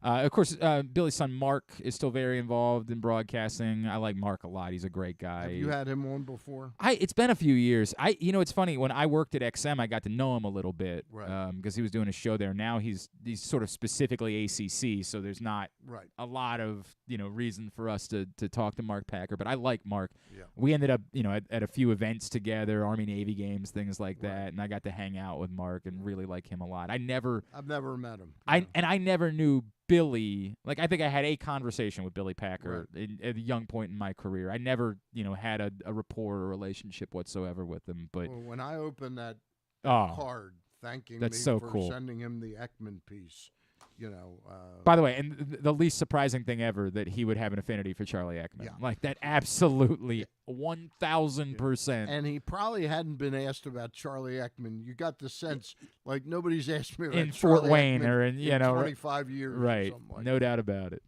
Safe home, Billy Packer. Yeah. What a remarkable life he lived, and certainly an impact that he left on that sport. All right, Stan the Fan Charles is with us here in studio on a Friday edition of GCR. Today's show also brought to you by your local Toyota dealer and buyatoyota.com. The Toyota Tacoma comes in a range of models and trim lines, so you can choose the perfect Tacoma to reflect your unique personality and driving habits. Check out buyatoyota.com for deals on new Tacomas from your local Toyota dealer today. Dan Wilcox is going to join us next. We'll get his perspective on how things kind of came apart for the Ravens and what they should be looking for in an offensive coordinator. That's next. It's Glenn Clark Radio. It's the perfect time to sign the young basketball fan in your life up for a membership in the Retriever Kids Club. It includes free youth admission to all regular season UMBC home games, plus a t-shirt and a drawstring backpack. Membership is only $35. It makes a great gift. Visit UMBCRetrievers.com/Kids Club for more info. Membership is available for kids 12 and under in the Retriever Kids Club. Again, UMBCRetrievers.com/Kids Club.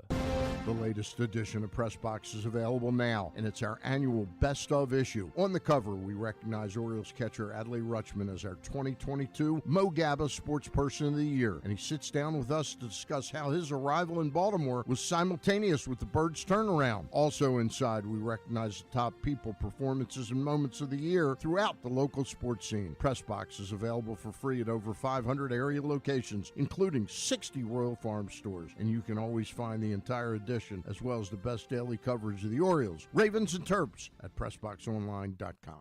Looking for some excitement in the new year? Laurel Park has plenty of live horse racing events to spice things up this January. The much-anticipated winter meet kicks off on January 1st, plus we've got special MLK holiday racing on Monday, January 16th, and the Winter Carnival Stakes on Saturday, January 21st. Winter may be cold, but the racing at Laurel Park is hot. Learn more about upcoming January events by visiting laurelpark.com. That first sip.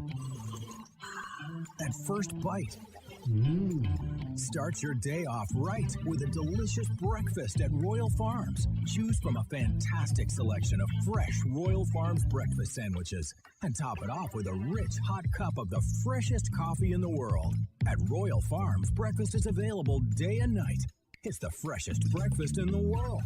Real fresh, real fast. Royal Farms. Stan the Fan here, welcoming back one of my favorite sponsors, the Costas Inn. And everybody around Baltimore knows the Costas Inn is a great place to go and grab crabs, steaks, salads, soups, whatever's on your mind to eat in person. But did you know that the Costas Inn has upped their game? They are now one of the premier takeout places in Baltimore. Give them a call now to order your food, 410-477-1975. That's the Costas Inn over 4100 North Point Boulevard. Tune in to Simply the Bets every Tuesday and Weekend at Bookies every other Thursday at 11:40 a.m. And if you really have nothing better to do, keep listening to this show too. Today's show also I brought it up on the show, by the way, yesterday. I was very nervous about meeting my son's teacher. I was like, I'm very apprehensive. Turns out everything's okay. Everything's all right. So that is the good news, because anxiety was real yesterday. I'd just be happy the teacher doesn't have a crush. Yeah, that is good news. That would be a really awkward situation to be in. Oh, my. All right. Hey, gambling can be fun, but you should set a limit and stay within it. And remember that if you or a loved one has a gambling problem, you can call 1-800-GAMBLER 24/7 or go to helpmygamblingproblem.org for free confidential services. If you missed it yesterday, Stan and I made our picks for championship weekend. You can find it right now, pressboxonline.com/video. We are we're in a unique spot, Stan and I, when it comes to this contest that we've been doing for the postseason. So I'm not going to give any of it away. Again, go to pressboxonline.com/video, and you can see. Line's ahead right now, 11-7. But you have more points on the table. I have I have the potential to win the Super Bowl. Exactly right. We both have the potential to have the losing team, which is worth 5 points. All correct. I worry that I know a thing or two about picking losers. I worry you're talking to the chief loser. I worry that this contest on our picks is so hard to explain. I hope I'm doing a good enough job. I think I think you made the most important points of it known. Okay. I have the lead right now. Yep. You have more points to be had than I do. That's where we are with that. Which would only be a help to me if the 49ers win the Super Bowl. Yeah. But then you would also, I'm not giving anything else away. You got to go watch the video. You can find it there. Always, speaking of friends, of course, we just had Randy Mueller on. This man has been a friend, such a friend over the years that once upon a time, he messaged us when we were getting ready to go. When Drew and I were going to do broadcast from the Super Bowl in Miami, he was living in Atlanta, and he messaged the week before, said, "Hey, you guys going down to the Super Bowl?" And we said, "Yeah." And I said, "In fact, it's Drew's birthday on Wednesday." He said, "Well, I'm going to surprise him," and he drove overnight from Atlanta to come do the show with us on a Wednesday morning in Miami. That's very special. That's what kind of human being our next guest is. He is, of course, a former Ravens tight end. Bo Smolka, right? Bo Smolka's partner. Just kidding. Former Ravens tight end, and now the Believe in Ravens podcast. He is the great Dan Wilcox, and he's back with us now here on GCR. Dan, it's Glenn, my friend Stan the Fan, here in studio with me this morning. Always great to catch up, buddy. Hope you're doing well. Man, Stan, Glenn, thank you guys for having me on as usual. Always, Glenn, great to hear from you, man. Miss you guys. Love you, brother. You know that. Yeah, absolutely one of the best people I've ever known. Dan, I guess let's, just because you and I haven't chatted since it all kind of came apart, I know how high you were about this football team this season. It's so unique what happened this year, right? Like, how do you handle the disappointment of it seemed like there was something there, losing your quarterback, nobody can overcome that except maybe the San Francisco 49ers, oddly. Just the disappointment of the way things played out for this team. Yeah, I'm definitely disappointed. I wanted to see the Ravens go all the way, take it all the way there. I just felt like it's a Super Bowl caliber team. One of the best teams I've seen out there on paper. It looks great. Of course, they started off really slow with defense this season, and offense was booming at first, and then offense started to slow down, and then all of a sudden it kind of came to a screeching halt. No offense at all, and then the defense by mid-season had them kind of figured everything out. Everybody got used to each other. All the new additions and stuff got plugged in, and Mike McDonald was looking great as a defensive coordinator, as a rookie defensive coordinator this year, and the defense finished on a high note, and the offense finished on a low note. And even the game, man, the last game we played, I mean, I already said going into that game, Tyler Huntley would have to play a perfect game in order to be able to win that game. And, unfortunately, he had the interception and then the fumble on the 1 yard line, man, that kind of cost them. But it's just a missed opportunity. I felt like we had some coaching issues all season long. The Greg Roman thing did not surprise me at all. I felt like it's been a long time coming. Sometimes you hold on to people a little bit too long because they're good people and great people. And I don't think Greg Roman is a bad coach at all. I think he had a heck of an offense. I just think the Ravens needed to go in a different direction because I felt like it was limiting Lamar. And he needed to be developed. Still need to be developed. I just told somebody this yesterday, Glenn. The quarterback at University of Georgia right now, Stetson Bennett, he's 25 years old, just won his second national title. and Lamar is 25 years old, and he was 4-year starter in the NFL. So you got one of the youngest quarterbacks out there in the game, and he still has a lot of football left ahead of him. So you need to put somebody in there that could allow him to develop and grow the right way, and I think he's the face of your franchise for the next 10 years. Dan, I wanted to go there. Like, specifically, what would you be looking for? What kind of offense do you want? What type of coordinator are you looking for if you were John Harbaugh trying to fill this role right now? Me personally, I think I would go to a variation of spread with his own read, with zone, outside, inside zone, and zone read options, and just come up with something a little bit more dynamic, man. The spread offense still allows you to do everything that you're doing right now. You can still do the zone read stuff, and you can still do the outside, inside zone stuff, where you have a 2-back or a 1-back set and 3-4 wides outside and, a tight end, et cetera. But to me, he just needed to go to a base spread offense where he can spread guys out, get guys outside the box, and allow his runs to kind of happen naturally. But your whole offense can't be based around Lamar Jackson running the ball. His runs need to happen, more naturally because he's that dynamic of a guy. If you spread guys out, they can't load the box up. They got to cover those guys in the slot, 4 wides or 3 wides with a tight flex, and then, one running back in the backfield that allows you to be able, now to spread teams out a little bit. And if lanes open up for him to take off and run, he can take off and run naturally. And then you can have 1 or 2 design runs in off zone read, or 3 or 4 of those off zone read that allows him to be dynamic still and still kind of do the things that he's doing with his legs. I think he's a talented enough quarterback where he can throw the ball on short routes and medium and intermediate routes and deep balls. He has a really nice touch on his deep balls where he can start hitting some of those and converting those things more often. But when you base your whole offense around running the ball, it kind of limits him as a development, as it limits his development as a passer. Daniel, I wanted to go down the path. I asked this question of Randy Mueller a few moments ago from a GM's perspective or team perspective. I want to know from your perspective as a player, the complications that would happen or arise with him getting the franchise tag and then denying the club his in all the way through training camp and really working with the new offensive coordinator. How complicating can that be?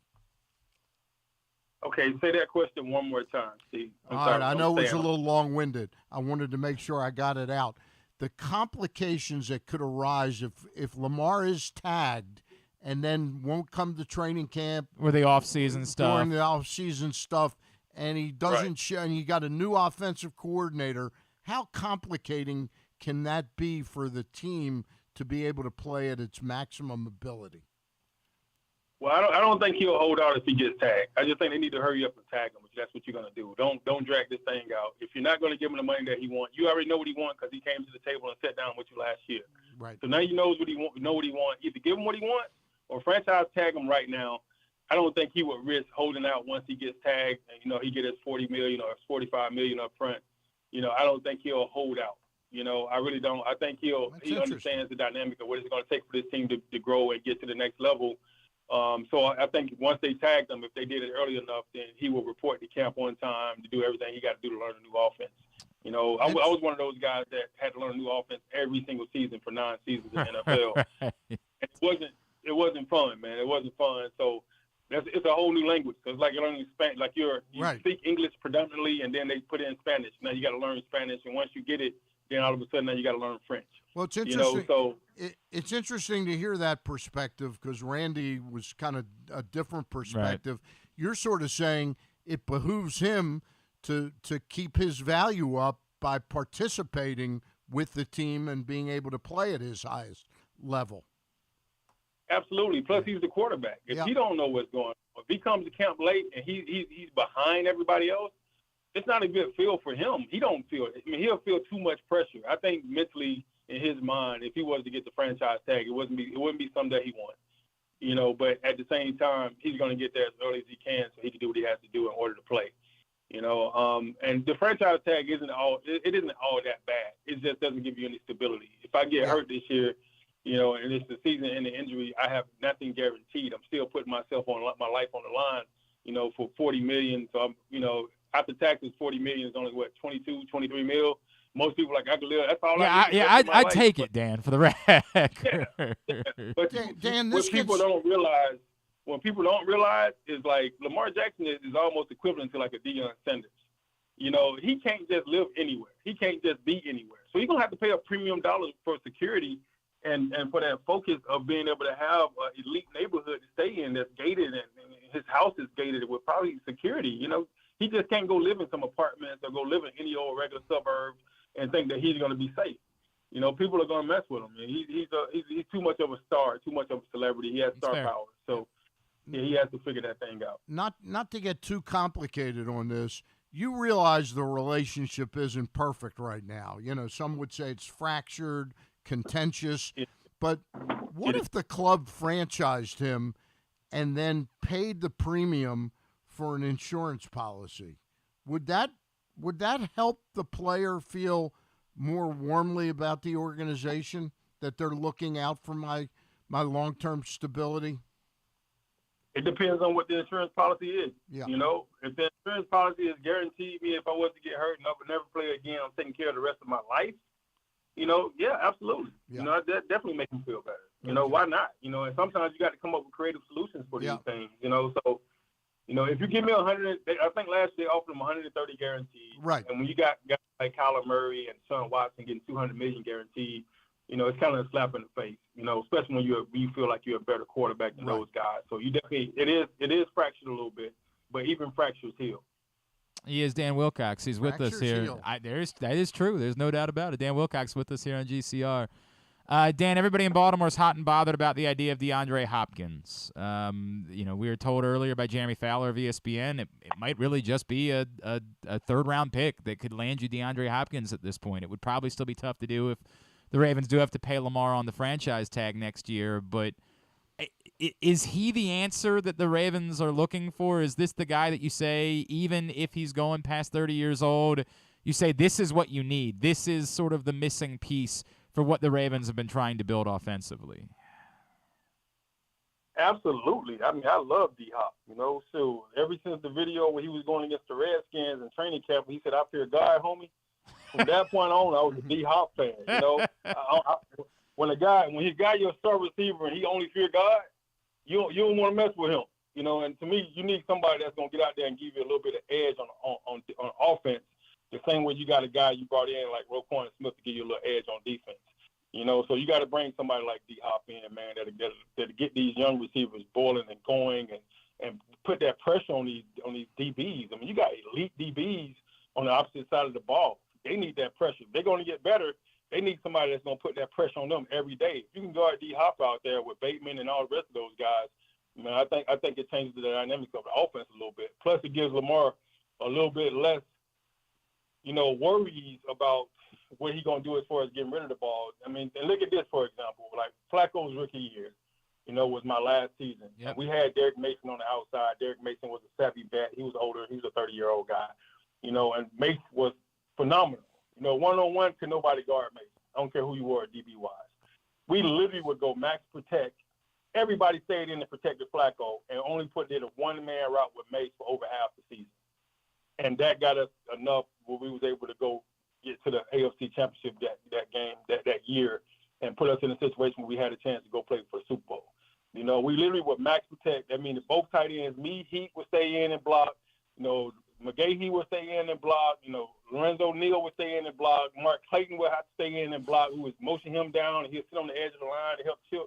Whatever we had to do to protect Flacco and let Mace run a one-man route, 1 versus 1, and he would throw the ball to Mace and had a high percentage rate as far as completion that year. So, I mean, to me, you do what you got to do in order to win, and bringing somebody like D-Hop in is definitely going to put us in another atmosphere.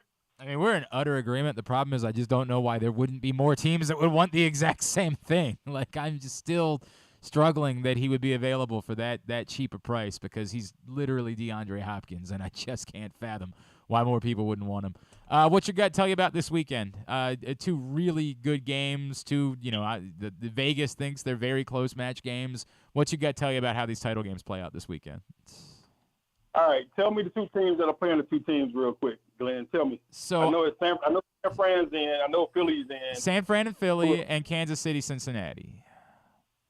Dang, boy. Whew. Yeah. That's some good football. Right? So, Kansas City and Cincinnati, that's going to be a freaking bloodbath.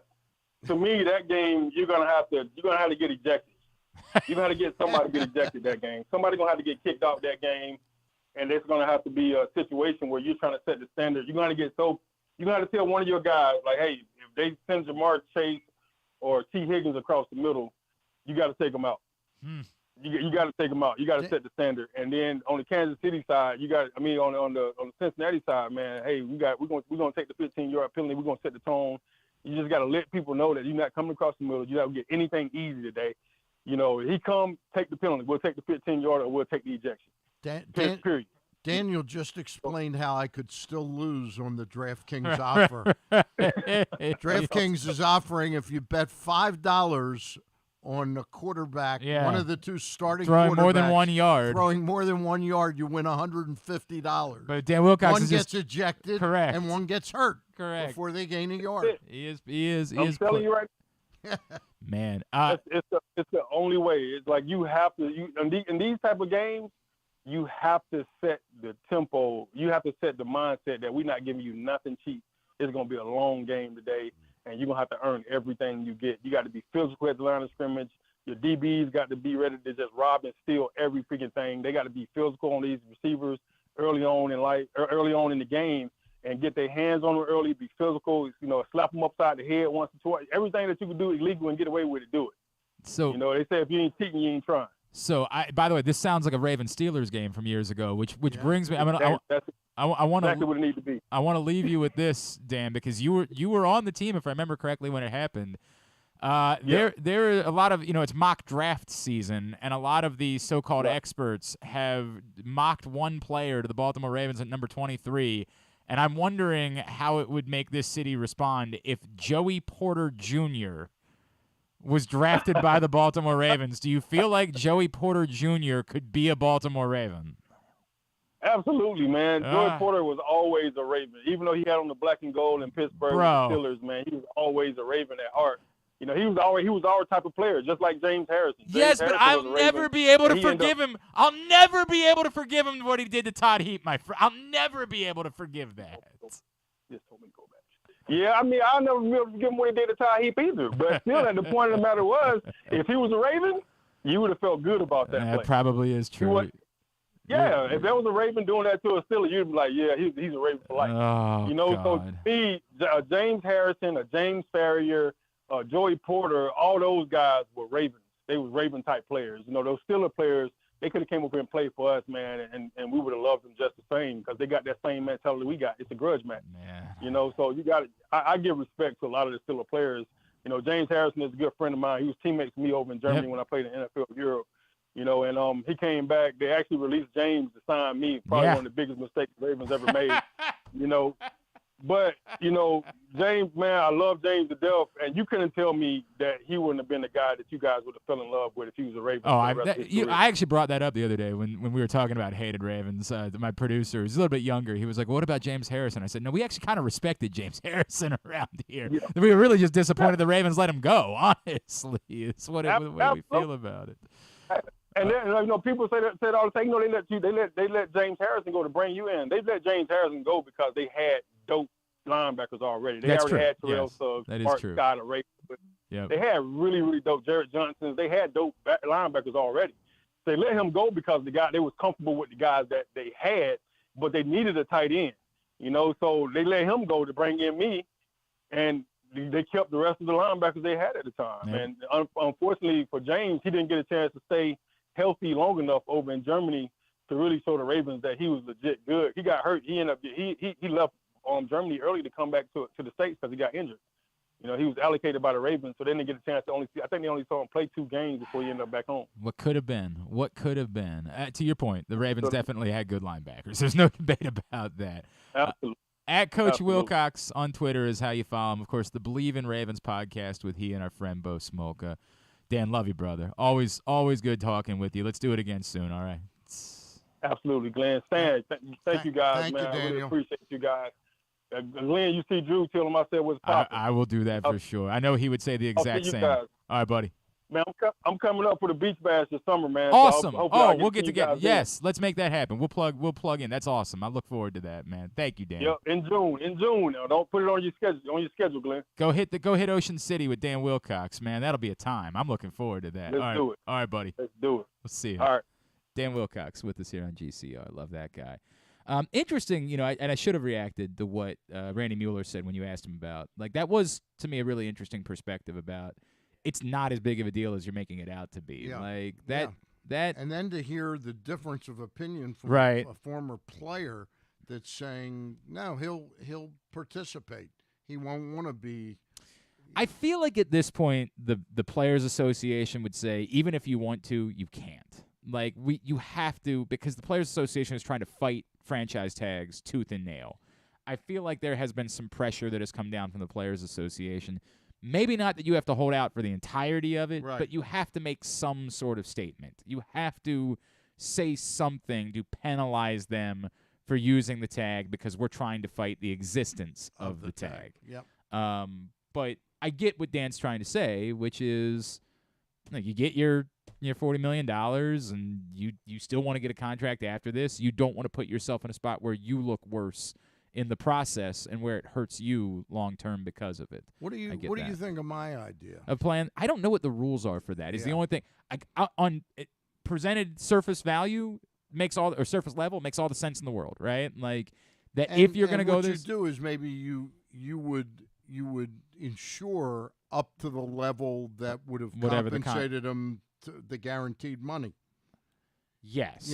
Yes. So you'd pay, the Ravens would pay him 43 or 44 million, and then they'd spend maybe $7 or $8 more million on an insurance policy that would cover him for $100. That would cover $120 million or something like that. I think it would help if you're going to go that route. Still, it doesn't help your cap, right? Like, still. Well, I wonder if it would be considered compensation. No, I don't know the rules about that. I'm just saying, still in general, having Lamar play on the franchise tag is injurious to your really cap. killer for the cap.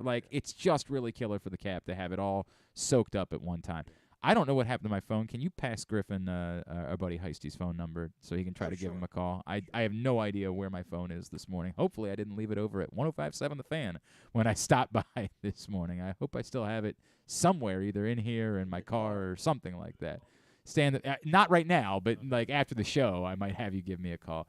Our buddy Craig Heist is celebrating a birthday today. What's he like 78? I mean, my God, if you're 71, I'm 71. Just see if he answers. Like, he won't recognize the number. If he does, just say, hey, Craig, it's Griffin. The guys just wanted to. Yeah, exactly right. Yeah. So he's got to be a 1,000, 60, right? Probably. You think this is actually his 60th? Well, birthday? he was the same age as Preston and Mittermeier, roughly. I didn't know that. Because they went to school together. I had no idea. All three of them. How about that? What kind of class must that have been? Jesus Christ. Can you imagine what the Jesus teachers had to deal with Preston? All three. Well, I bet just Heist alone, for what it's worth. Just that, the one person alone there would probably have been enough for any teacher. To add in all three of them, my God. I did have a couple things I wanted to get to with you before we wrap up for the day. If you want to send him a text and just see, you give it a minute before we wrap up. Doesn't answer, don't worry about it. It's not the end of the world. It's not the end of the world. Just to see if we could do it at some point this morning. So a couple of things very quickly. We talked obviously about the Orioles trading for Cole Irvin, so that has happened. You brought up, and we discussed some of the stuff related to John Angelos, and I don't feel like I have a whole lot more to say about it, just because we're kind of in the same place that we've been in related to John Angelos and the Angelos family situation, that until there's something, I feel like there were two things that popped up this week that I thought were relevant stories. I think there are people that wonder if it gets to a point where somehow Major League Baseball finds a way to compel them to sell. That it's such a bad look that Major League Baseball says we have to intervene in some way and try to compel you to sell the team. I just don't know. I don't know that a family squabble rises to the level. Yeah, this isn't Donald Sterling, Frank McCourt, who they were using the Dodgers capitalization to fund this wild lifestyle that they had with 12, 14 houses around the world and everything like that, they were putting the Dodgers at risk, their financial risk by doing that. This doesn't seem like the Orioles are in any danger. They allowed Fred Wilpon, the Wilpons, when Bernie Madoff absconded with a bunch of their money. They allowed them to. So I don't think there's a precedent for a family squabble as long as they're comfortable with the person that's leading the franchise right now, which they are. John Angelos. I think that's fair. There was an interesting string of tweets that was sent out this week by someone named Eric Fingerhut. I don't know anything about Eric Fingerhut, and it sounds like a terrible place to go get a pizza, is at your local Fingerhut. I don't think I want to do that. Apparently, Chelsea Janes and Barry Svrluga did a chat for the Washington Post. Okay. And Chelsea Janes said the following. This is about the Masson situation. The problem is that the contract basically called for the Orioles to own the television rights in perpetuity and binds all signatories, including MLB, to make sure that all future buyers of the Nationals commit to adhere to the agreement that assigns Baltimore those rights in perpetuity.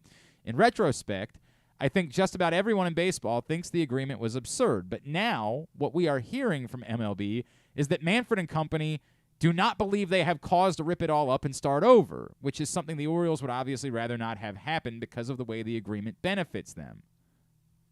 Essentially saying that Major League Baseball is just kind of acknowledging there's not a whole lot we can do. We've gone through this for years, and there's not quietly that felt like someone acknowledging that maybe the Masson dispute might finally be coming to an end just because Major League Baseball has gotten to a point where they said, look, we made this contract. This is what it is. Yeah. We've done everything. We've gone to 1,000 different, arbiters. At the end of the day, the contract is the contract. It says in perpetuity. There's just nothing we can do at this point. Right. But the courts have found that the Orioles owe them the Nationals. Right, that's still part of chunky.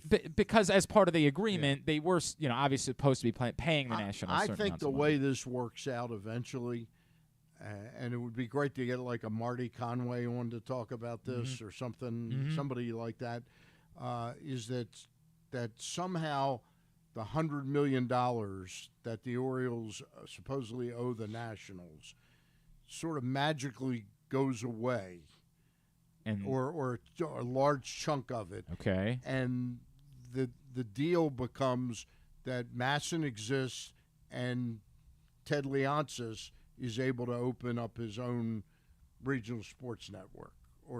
With Nationals rights? With Nationals rights, yeah. I would think that would have to cost more than $100 million, wouldn't it? To give up you have in perpetuity the rights to their TV market. I would think the price of that. The courts have penalized the Ravens, the Orioles, right, to a large extent that they really. Yeah, correct. That they not haven't bargained in good faith. Correct. They have not exactly right. That part that they haven't given the Nationals their fair chunk of the rights that you own. It's not the Orioles get to profit 100%. The Nationals still get to get some. They get like 28% or correct. 31%, something. But the Orioles still stand to benefit from owning the rights over the years. It would be a great topic to get some guests to come on. It's been such a it's one of those ones that Stan I just am so exhausted by, it is exhausting. I've almost given up on it because I've been so exhausted by it over the years. You have to remember, for all those people that think it's just as simple as tearing it up, the Orioles, when they owned the market, when the Nationals didn't exist, the Orioles used to draw 2.8 correct to 3.2, 3.3 million. Those days are over. So how do the Orioles get adequately compensated for losing, a million fans a year over 20, 30 years? And of course, Now, a lot of people say, well, wait a minute. If Peter Angelos had run a better ship and really tried to put out a winning product those years when we were giving Sammy Sosa signing Delino DeShields. Delino DeShields. If he had put out a better product, he wouldn't have seen his attendance go, down the toilet. Well, that's well and good, but the bottom line is now the Nationals draw on average, probably 1 million fans more than the Orioles a year, roughly. And, it's just not it has injured the Orioles' market share tremendously. There's no question about it. I agree. And that's what the imbalance of the deal for Masson was supposed to accomplish. And I get why everybody in D.C. would say, but this is unfair for us, right? Well, what happened was when they made this deal, correct. They were television rights were going for like 12, 15 million a year, something like that per team.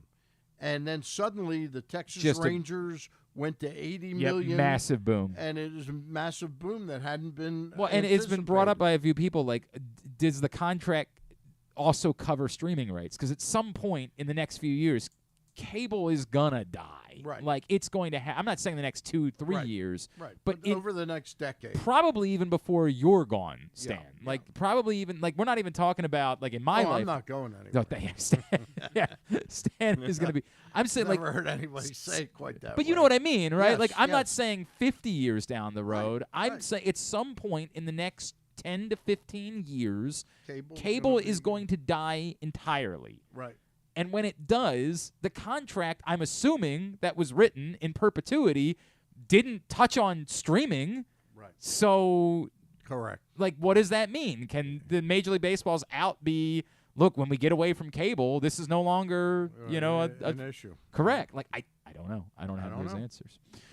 All right, we are winding down for a Friday edition of the program. Let's get a tidbit. Tidbit of the day is brought to you today by UMBC Basketball. The UMBC women are home tomorrow afternoon, taking on Vermont. The men back home next Wednesday night against Binghamton.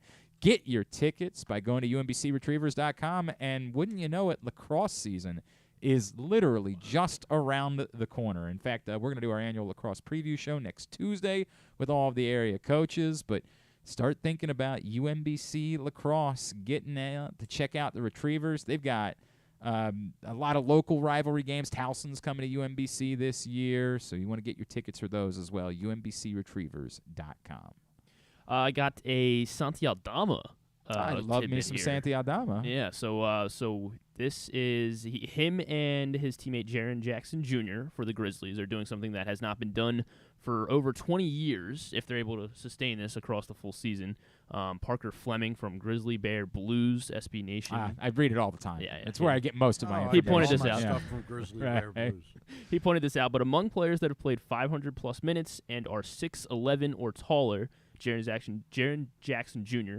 and Santi Aldama are the first duo since Dirk Nowitzki and Rafe LaFrentz to shoot at least 38% from three, while also attempting at least three threes a game. So I got to be honest with you, I didn't remember Rafe LaFrentz ever playing for the Mavericks. I don't remember much about Rafe LaFrentz's professional career. Well, they did it in 2001 and 2002, so if Jaron Jackson... I mean, I definitely remember him at Kansas. Like, I remember that well, but I don't remember anything about Rafe LaFrentz, the professional basketball player. Was he there when Danny Manning was there? No. It was long gone by that point. He was there with Drew Gooden, for sure. Okay. Was on a team with Rafe LaFrentz at one point. I'm trying to think of who else would have been on this. Probably Perry Ellis, if I had to guess. He was still there? Yeah.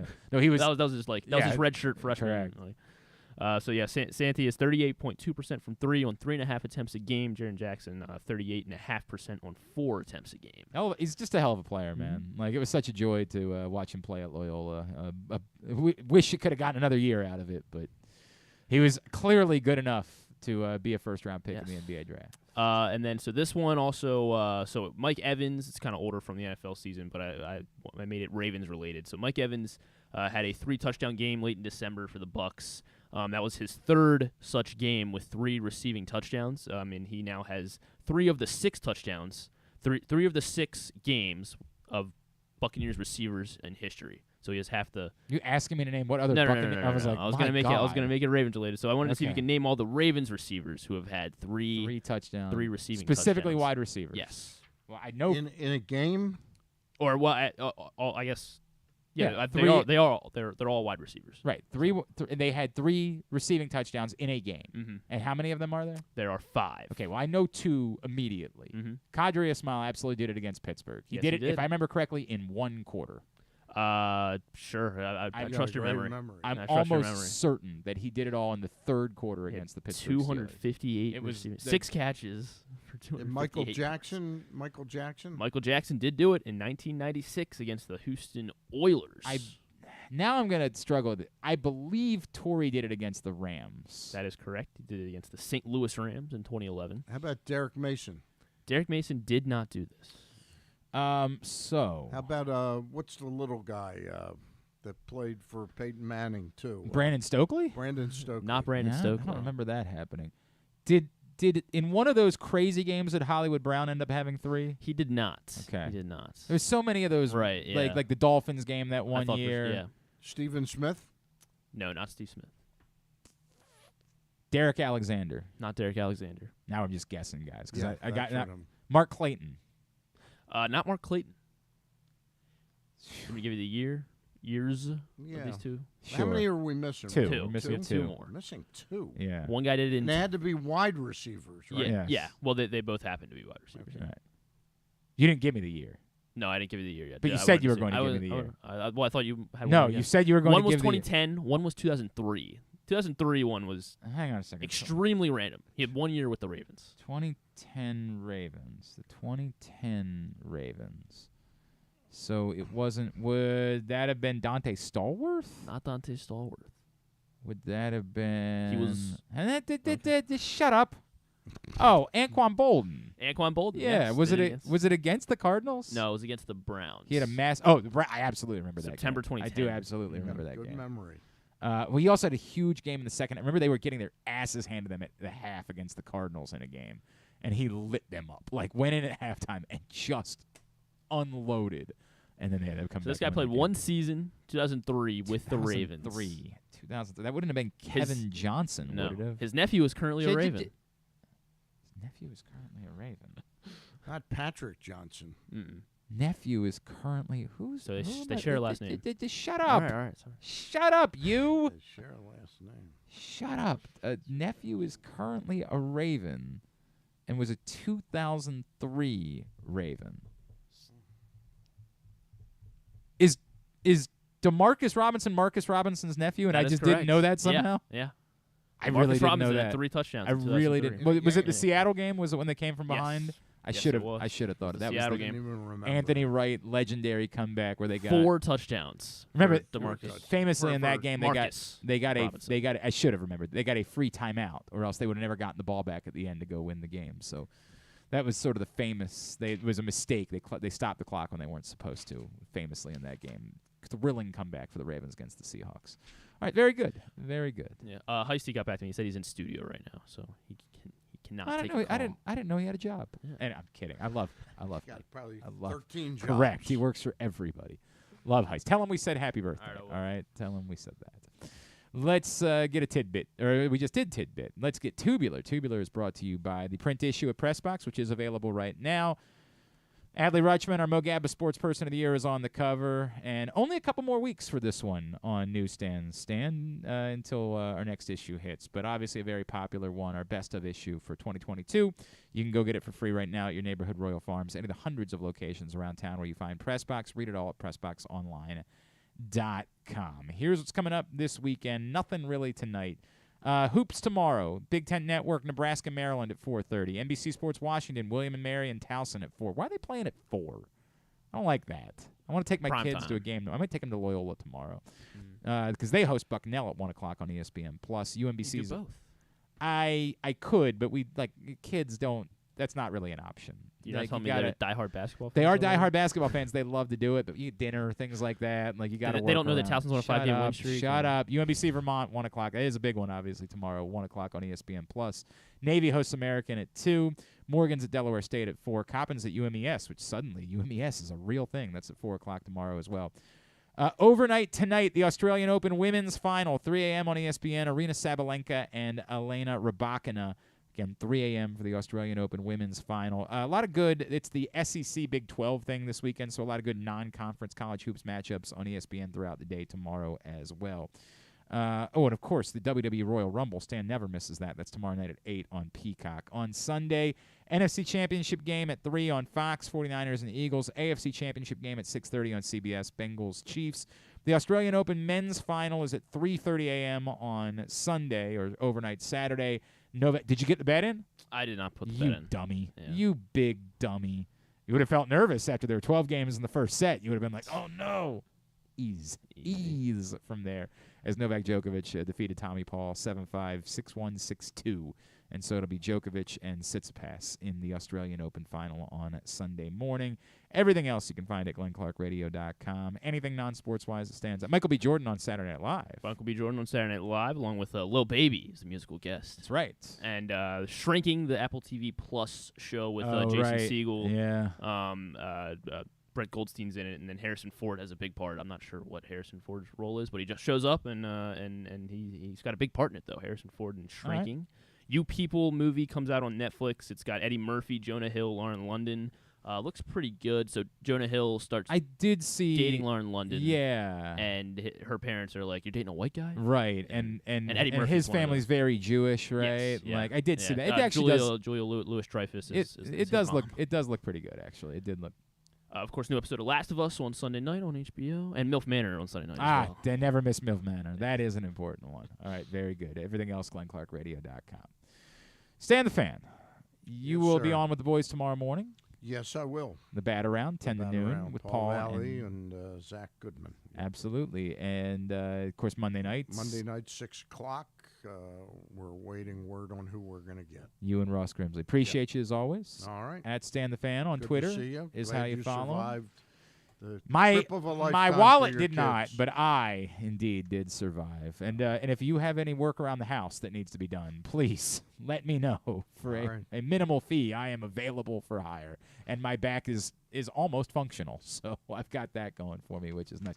I am going to make some money, however, because I'm going to have Mrs. Clark put $5 in at DraftKings this weekend for one of these quarterbacks to throw for more than 1 yard, and she's going to go to PressBoxOnline.com/offers, click on the DraftKings link, and we'll get a little bit of money back that we lost down at Disney last week. All right, thanks today to I guess let's start by thanking our guests. Let's thank Dan Wilcox. Let's thank Jeremy Fowler, Randy Mueller, who was awesome. We'll get all of it up in the greatest hits section of the Oh my God, it's so good. tab at glennclarkradio.com. Monday we're going to start the show a little bit early. I guess next week is some student parent doing week. some work at people's homes. Yeah, I wish. No, it's like some parent event at my children's school, so I need to be over there at noon. So we're going to start the show at 9:30 a.m. on Monday and wrap up at 11:30. And we have somebody joining us on Monday. Brett Hollander. Brett Hollander is going to join us. I also got Bruce Weber.